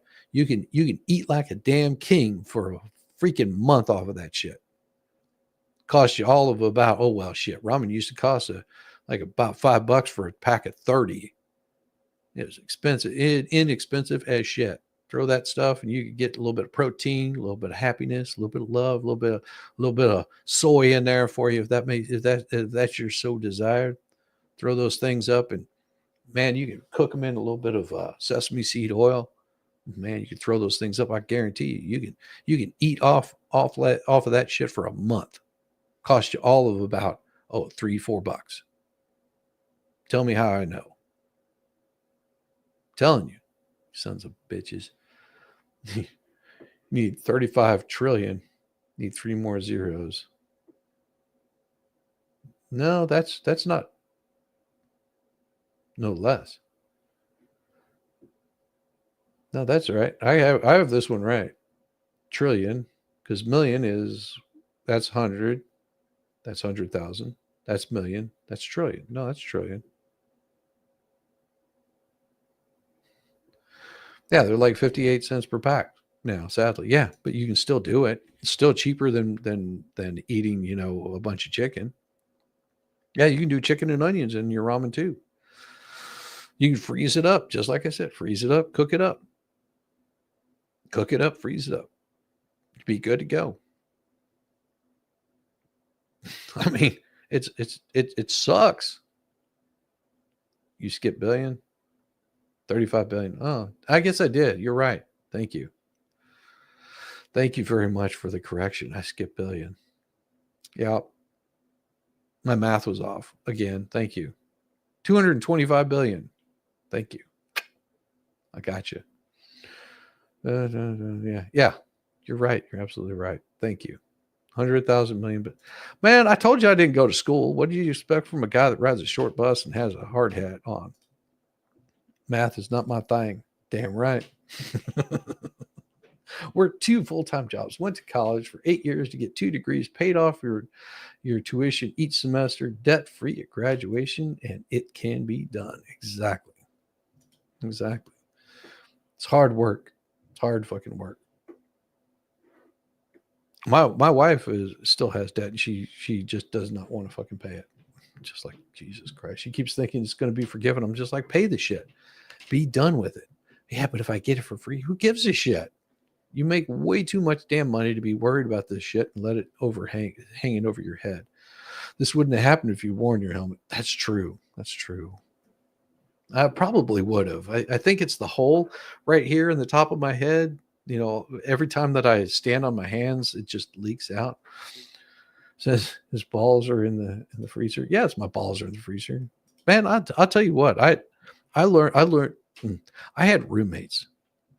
And I'll tell you what, you could not keep food around because the assholes would eat every fucking bit of it.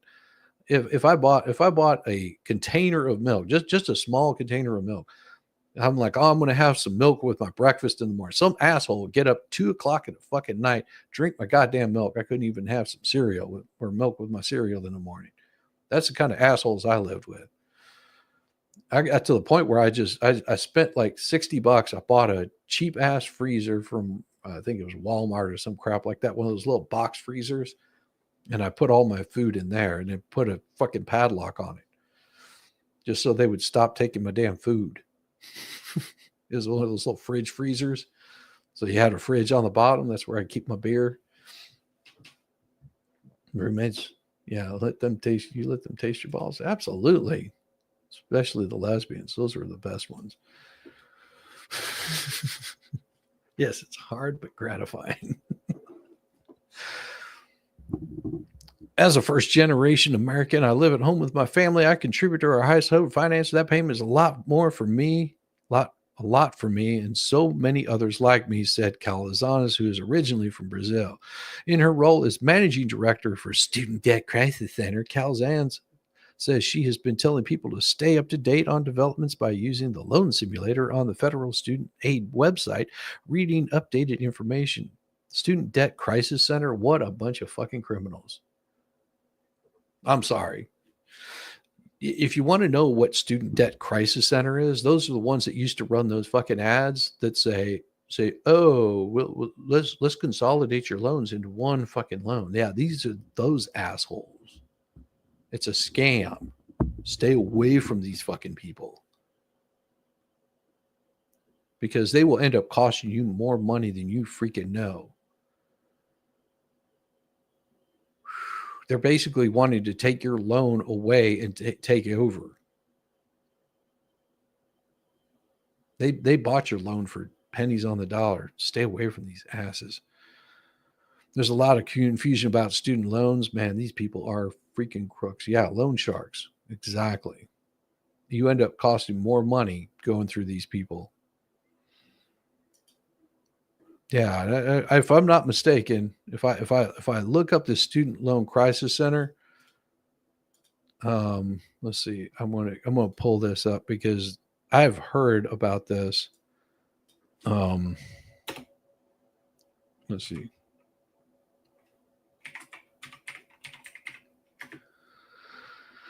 All right. Yeah, they're part of moveon.org.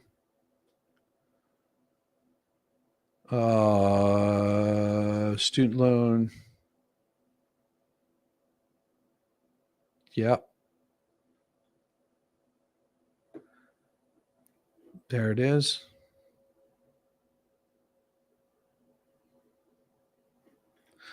Crisis Center.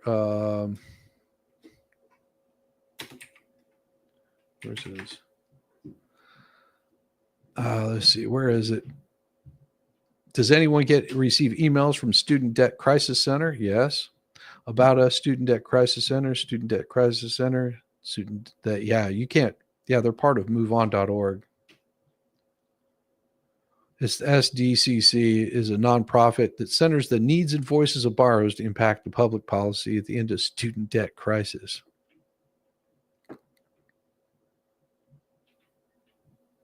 Yeah, you start looking into them, you'll find out that they're not a good company to be dealing with. Not sure U.S. taxpayers, of course. However, 10 years of making payments, principal is usually paid off on a $28,000 to $32,000 loan. The rest is interest. Yeah, but you're just making the principal payments. That's why you pay more on it. If you're just making the principal payments, then you're doing nothing but just retaining that same thing over year after year. They will get you at the end of your repaying. After they get it reduced, your taxes, consider it income and tack it on at the end of your year. It's all repaid. That is any loan consolidation. Thank you. See, yeah, that is any loan consolidation. Thank you. You got to go. Thanks for having you. Absolutely, Stormy. You take care. Godspeed to you too. Godspeed to you. Have a wonderful day. Yeah, stay away from these kinds of programs. This right here is just an ad for them. That's all it is. Yeah, there's a lot of confusion about student loans, and they prey on you for that shit. They prey on that 19-year-old that doesn't know any freaking better.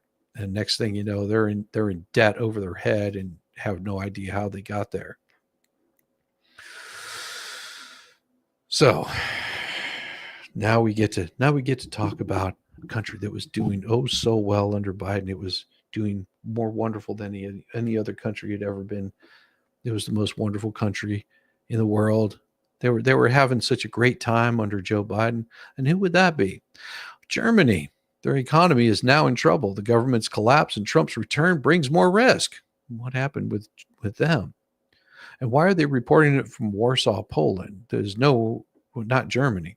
The collapse of Germany's governing coalition and President Donald Trump's imminent return to the White House are creating new risks for the EU's biggest economy, already in troubling decline. Germany's economy has been shrinking for the past 2 years in the wake of the COVID, but that was COVID was 4 years ago. Okay. In the wake of the COVID, the war in Ukraine, why would that be affecting Germany? You give out more financial, health care, and other equally unqualified advice than you've ever seen to date. Also, seed oils or poison things to eat from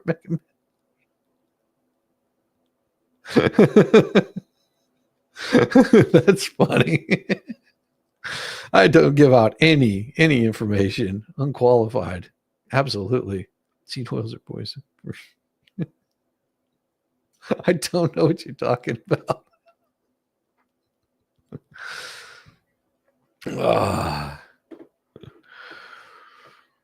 The coalition for President-elect Donald Trump's imminent return to the White House are creating new risks for the European Union's biggest economy, already in trouble and decline.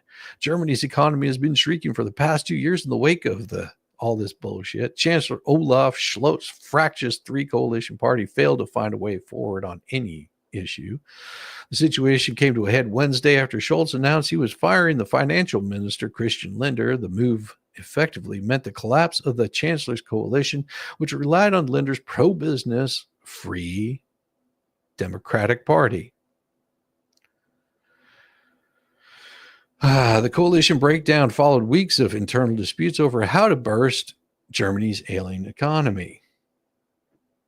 It's the economy, stupid. Germany lets all these illegals in just like they are here, and they get everything for free. And then they can't figure out what's going wrong.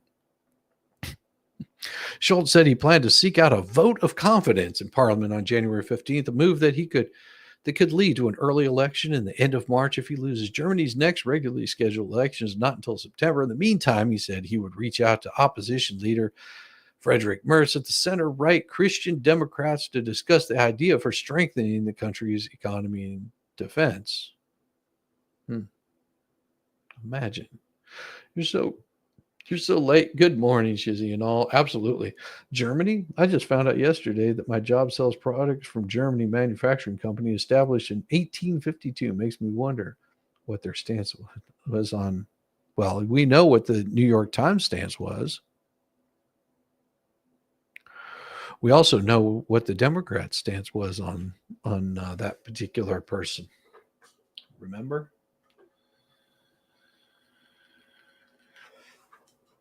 You know, as they were talking about a certain little group that was speaking at Madison Square Garden, what was it, quite some time ago, certain group that was there. Look at who their supporters were. People like Bird that was applauded by Joe Biden. Just saying.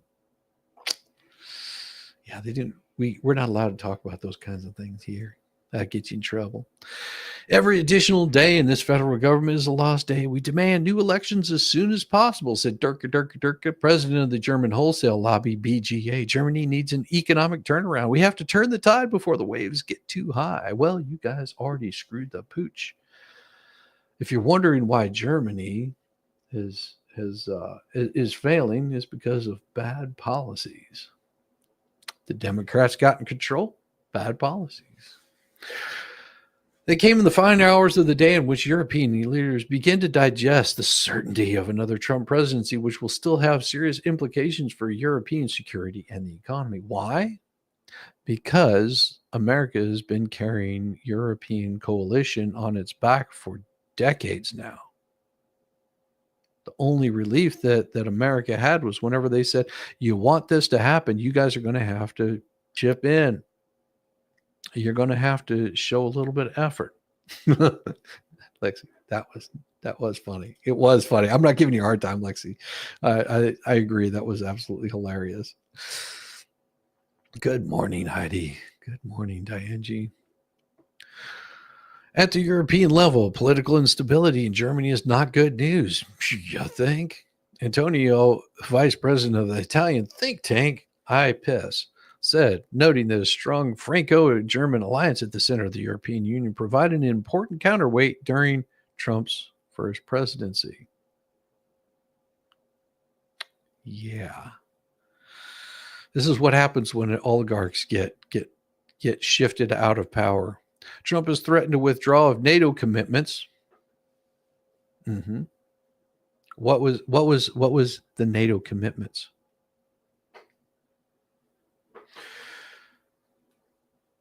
You remember what Trump did the first go around with this bullshit. And he said, you will not receive any more money until you start paying a percentage of what you're agreed to. They agreed. And think about this. These countries agreed to 2% of their GDP. 2%. That's it. 2%. And Trump was going, you guys hadn't paid shit in how long? We're pulling support.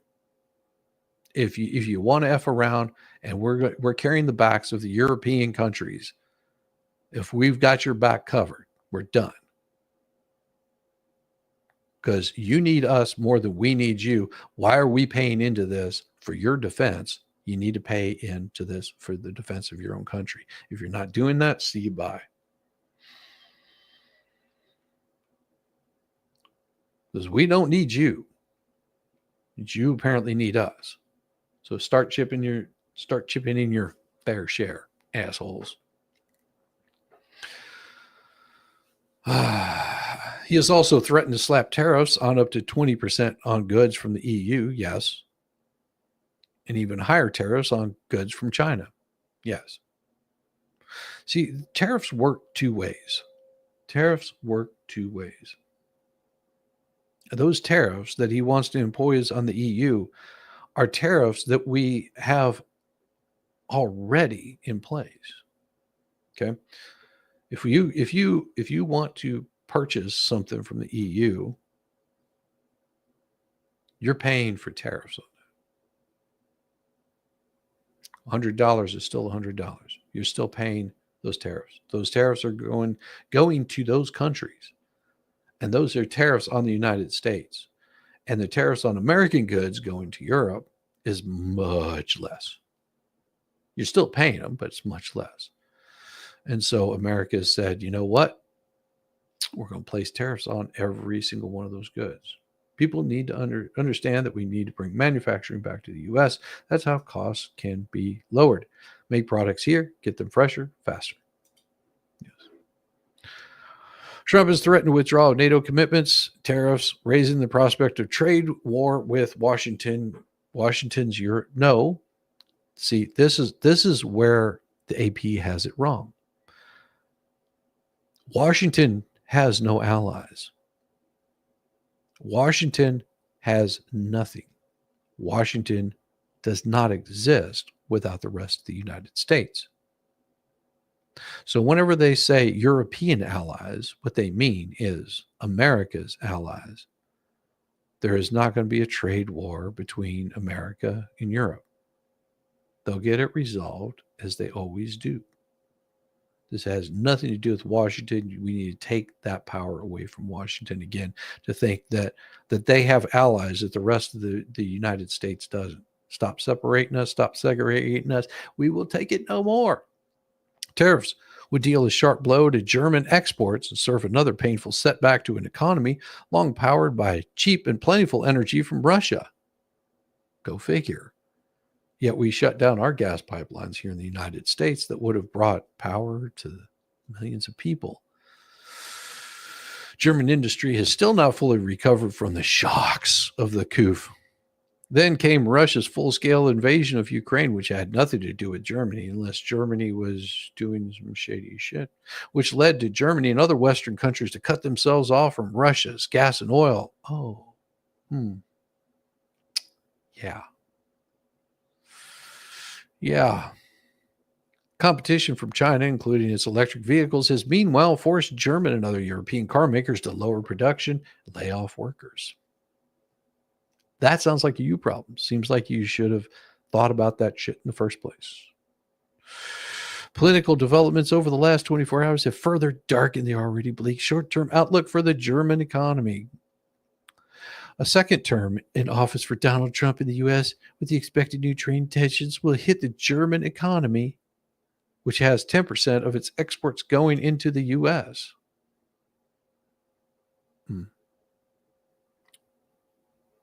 Yeah. It doesn't require a lot of imagination to see U.S. tariffs on European cars sending the German automotive industry into deeper problems. And how much does that German car cost? So you're talking about Mercedes, BMW. It seems to me that Democrats would be all for this because fuck the rich. Isn't that what I keep hearing from the left? You and your BMWs, your Mercedes, German cars, German manufacturing. What are you, a bunch of Yahtzees? Yeah, I've heard it. Mm-hmm. Your Audis, your Volkswagens.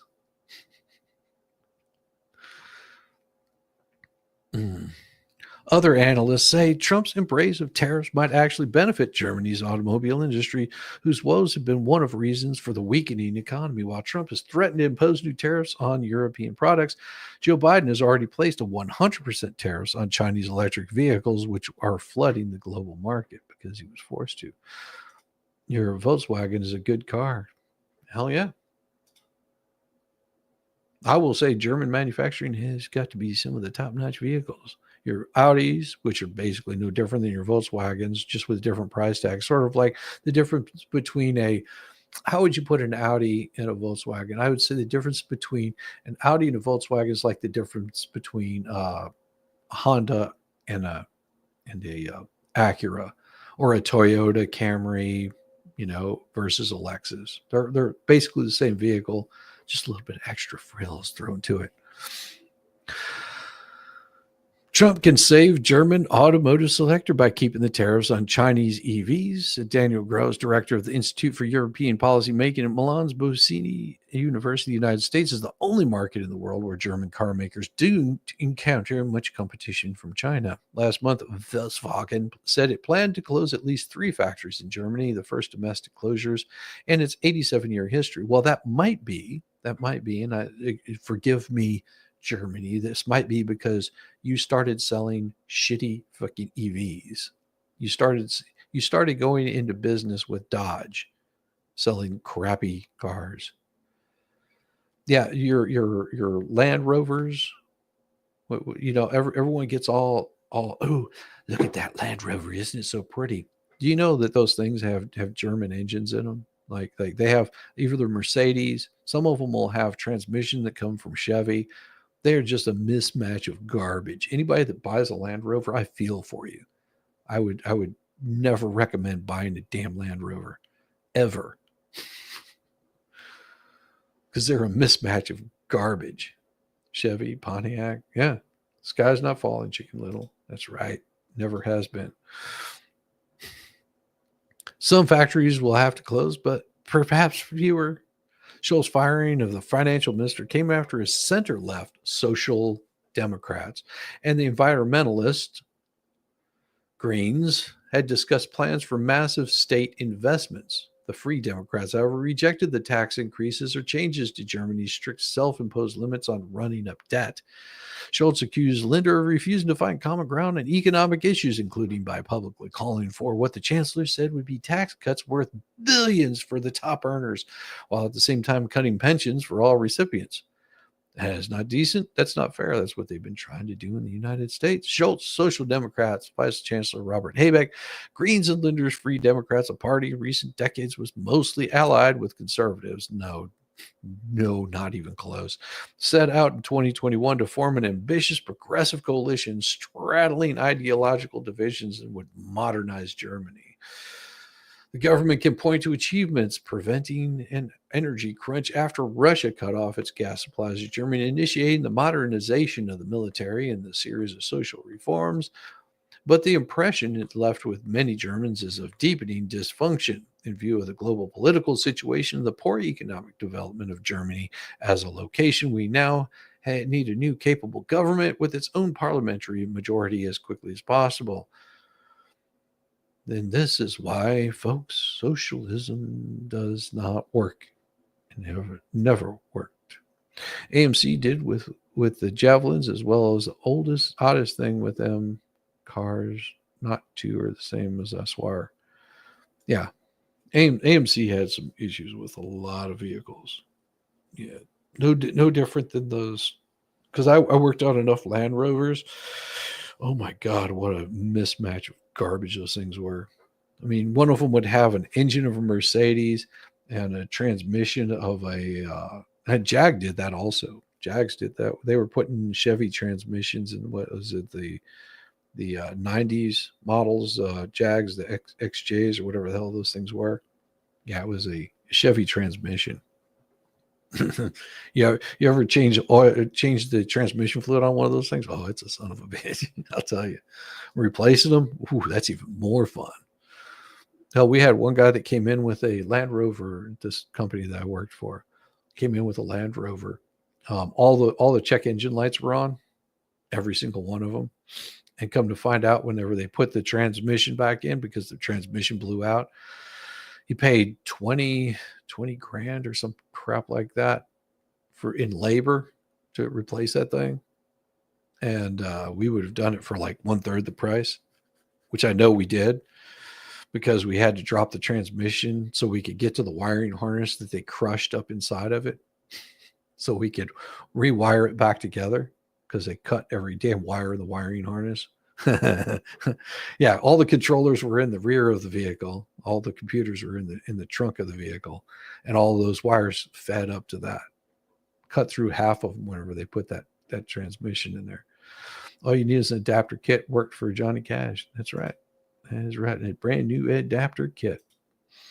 So what SUV would I suggest is good? If I had to make a suggestion, I mean, I was partial to Hondas, but they have issues mechanically and medically, electronic issues with them. Whenever I left in 2019, they had an issue with the 2019s and the 2018s and the 2017s, which was a computer glitch that they couldn't figure out, where basically your whole entertainment system would go blank, but then it would still keep running, like your GPS would go out and all kinds of crap. They never figured that one out that I know of. Yeah, automotive engineers. I mean, I do like the Honda Pilot's pretty solid SUV. My brother-in-law has one. He's been pretty happy with it. Just know that the newer AC systems, like on the Hondas, you have to get those serviced every year. They use I can't remember the type of Freon. We had to go for special classes for those. Isuzu is another mismatched brand. Toyotas, like your Japanese SUVs, tend to be a little more solid. And if you're going to do something like that, make sure you get like a tow package on those things. Yeah, it costs a little bit more, but it's well worth it. Wiring harnesses need to be segmented for easier replacement. Thank you, squirrels. Yeah. The pilots. Let's see, the 2019 pilots and Odysseys were having issues with their computer control systems. I think that also transferred over into the. I only saw it on the CRVs, the pilots, and the Odysseys. Electrical issues. Like, I've got a picture somewhere. I've shown it before. Whenever I worked for Honda, of me holding a wire harness out of an Odyssey with it wrapped around me. Yeah, I'm 6 foot. I had this thing wrapped around me twice, like a big scarf. Yeah, every single connector going from the top to the bottom is one unit. You've owned Hyundai since the late 80s. Pooh, I feel for you. I have a problem owning Hyundai or driving Hyundais and Kias. I have issues with those.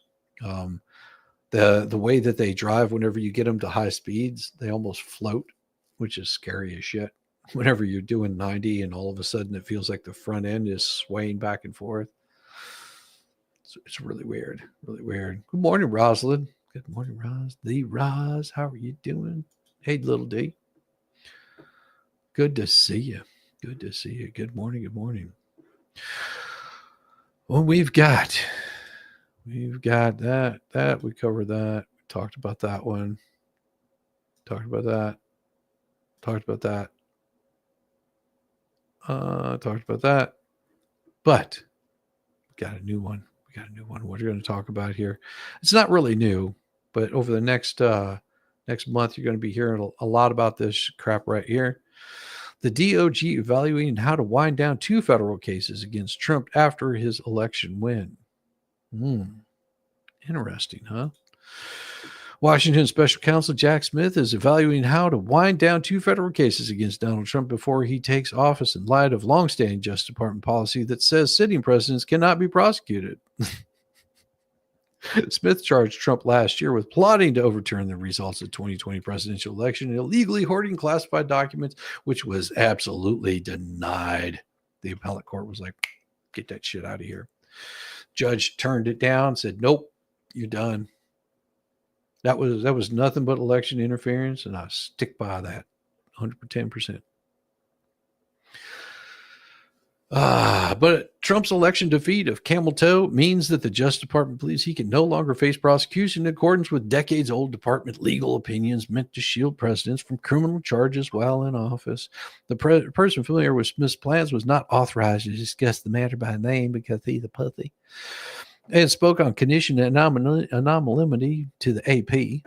By moving the end of the cases before the inauguration in January, Smith and the Justice Department would avert a potential showdown with Trump.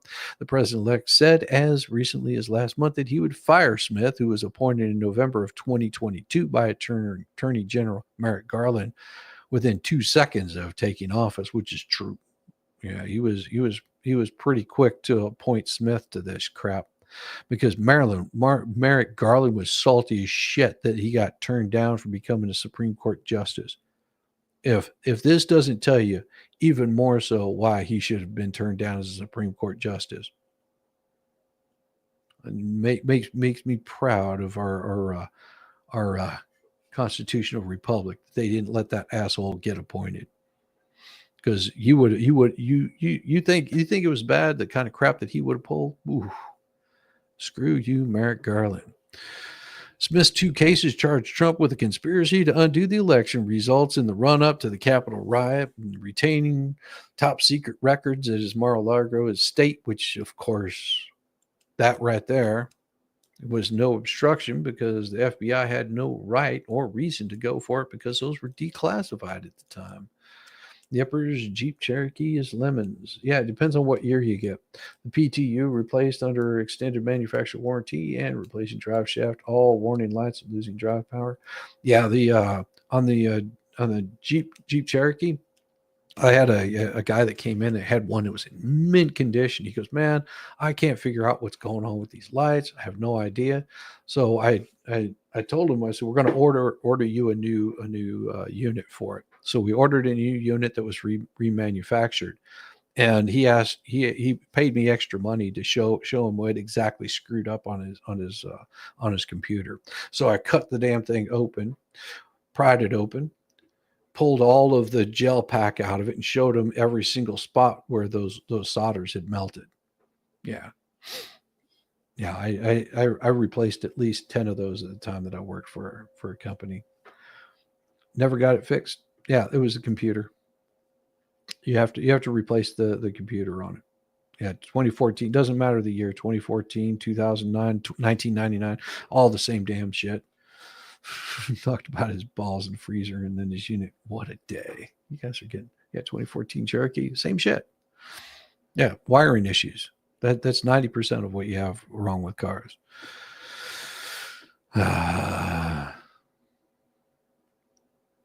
There we go.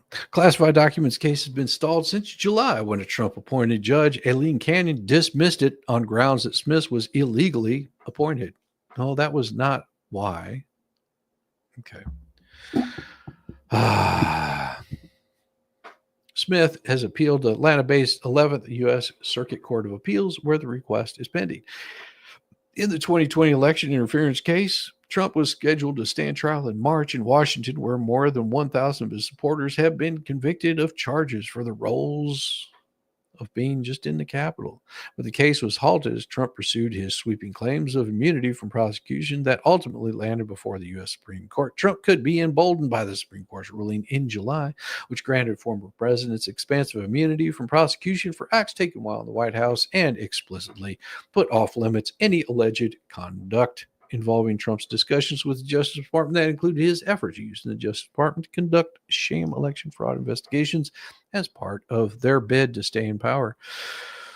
The conservative majority Supreme Court sent the case back to U.S. District Judge Tanya Chutkan to determine whether the allegations of the indictment, if any, could move forward to trial. In response, Smith's team last month filed a 165-page brief laying out new evidence to persuade the judge that the actions alleged in the indictment were taken in Trump's private capacity as a candidate, not as a commander-in-chief, and therefore can remain part of the case. Trump's lawyers are scheduled to file the response later this month.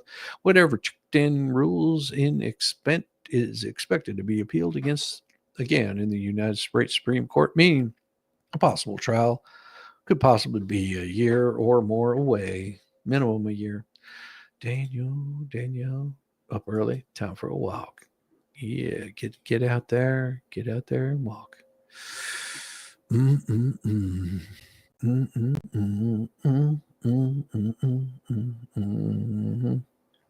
just looking at something I want to see you. It's basically saying the same bullshit, same story.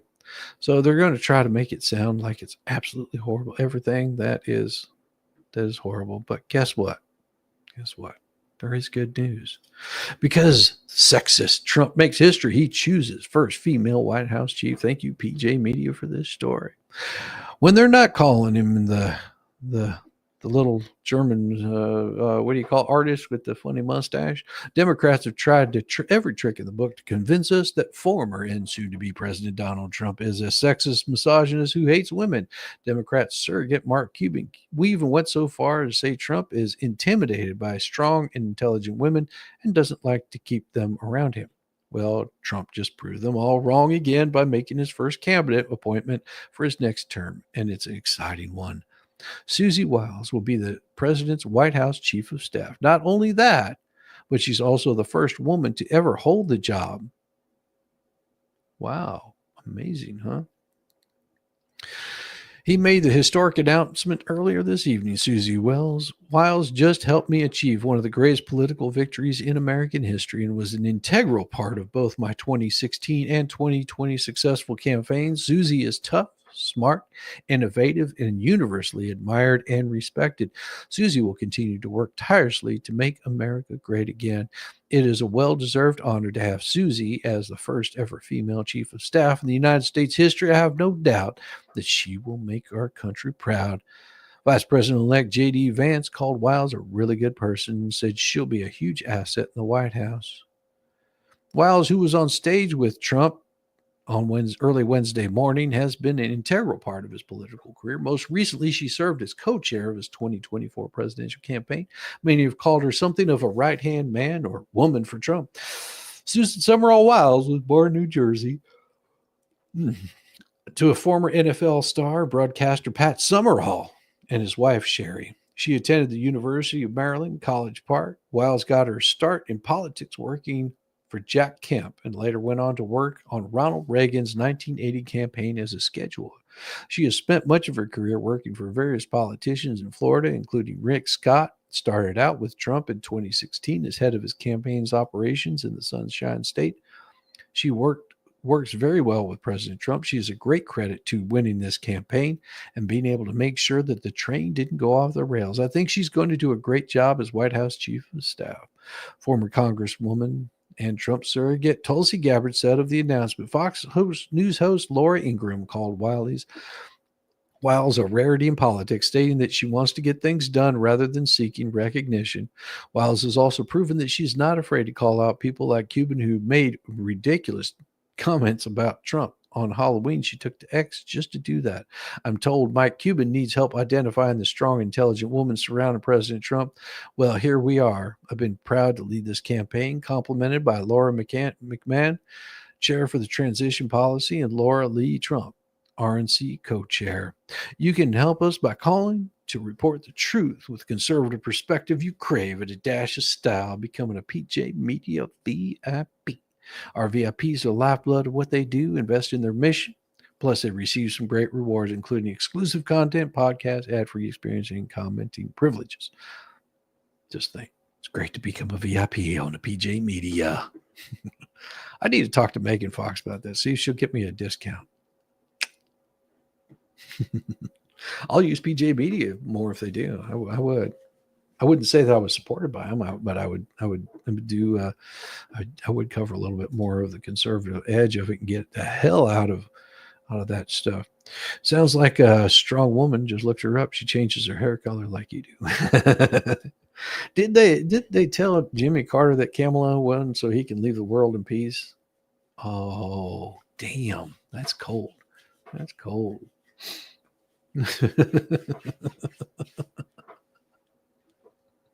Oh, that would be hilarious. That would be hilarious.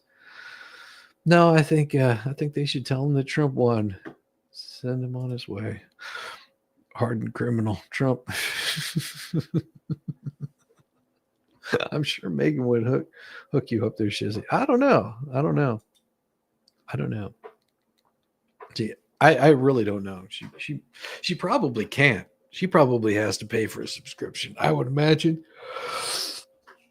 Oh, I mean, I would cover a lot more of their stuff. Not all of it, but it would be a hell of a good break away from the AP.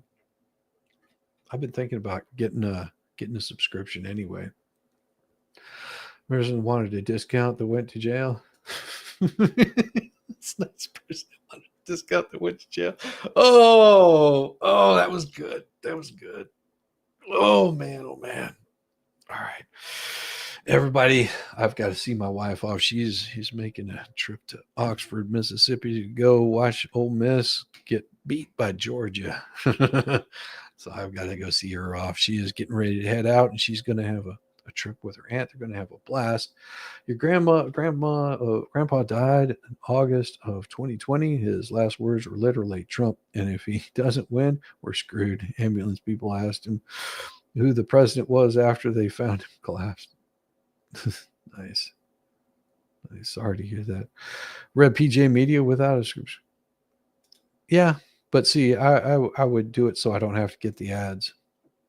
Later, taters. Remember, right there, discount codes that came up. Yeah, there's a 40% discount or something like that up there at the top. But like I said, I want to get it much less than that. It's that would be, I think that's like $40 a year or something like that, or 60, or I forget what the amount was, which isn't bad. It'd be well worth it. I'm just going to see if I can get a discount. Come on, I'm a cheap son of a bitch. You think I make millions off of YouTube? Shite.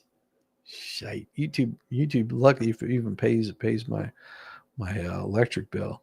Good Lord Almighty, for running the damn computer.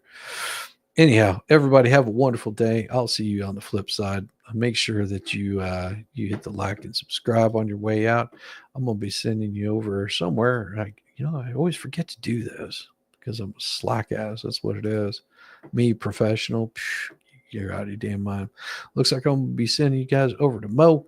Give her a little bit of love. Show her that you love her.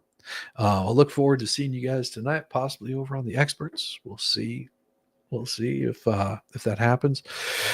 And I may do a stream later this afternoon if I get done with the work that I've got to do today. I'll get on and I'll do an early stream. There's some stuff that I wanted to bring up to you guys and cover a little bit. That's should be interesting. Should be interesting stuff.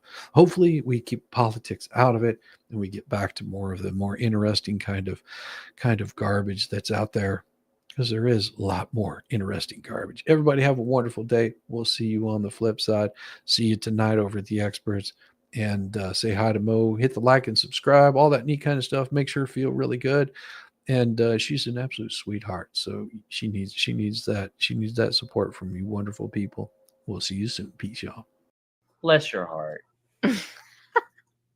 I thought I was the only mentally challenged one here.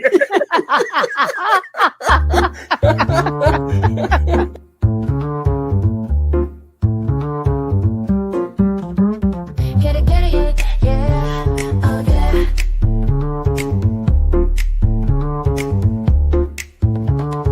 Early morning, rise and shine. Coffee's brewing, feeling fine. News is out and on the air. Shizzy Whiz nuts wild, but we don't care. Morning Whiz and Coffee.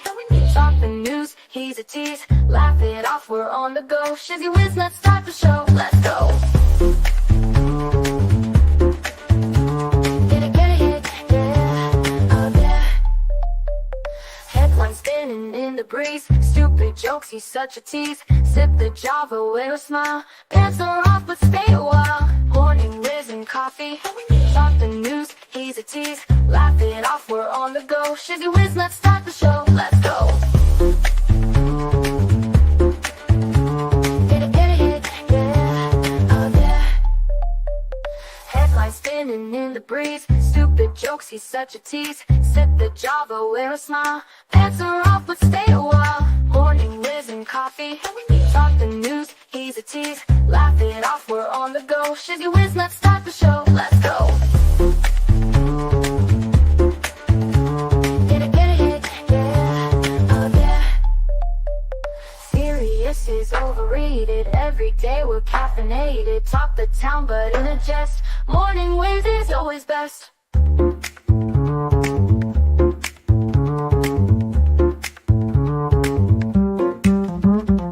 Clock is ticking, time to run. Morning show's a load of fun. Grab your mug, don't spill a drop. Laugh your ass off till you pop.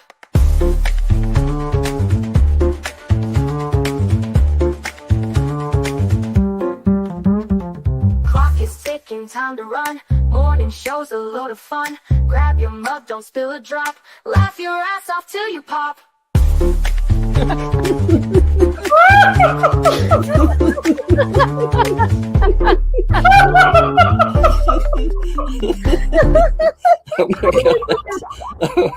Oh my god, Shizzy breaks Larry. Shizzy broke Larry.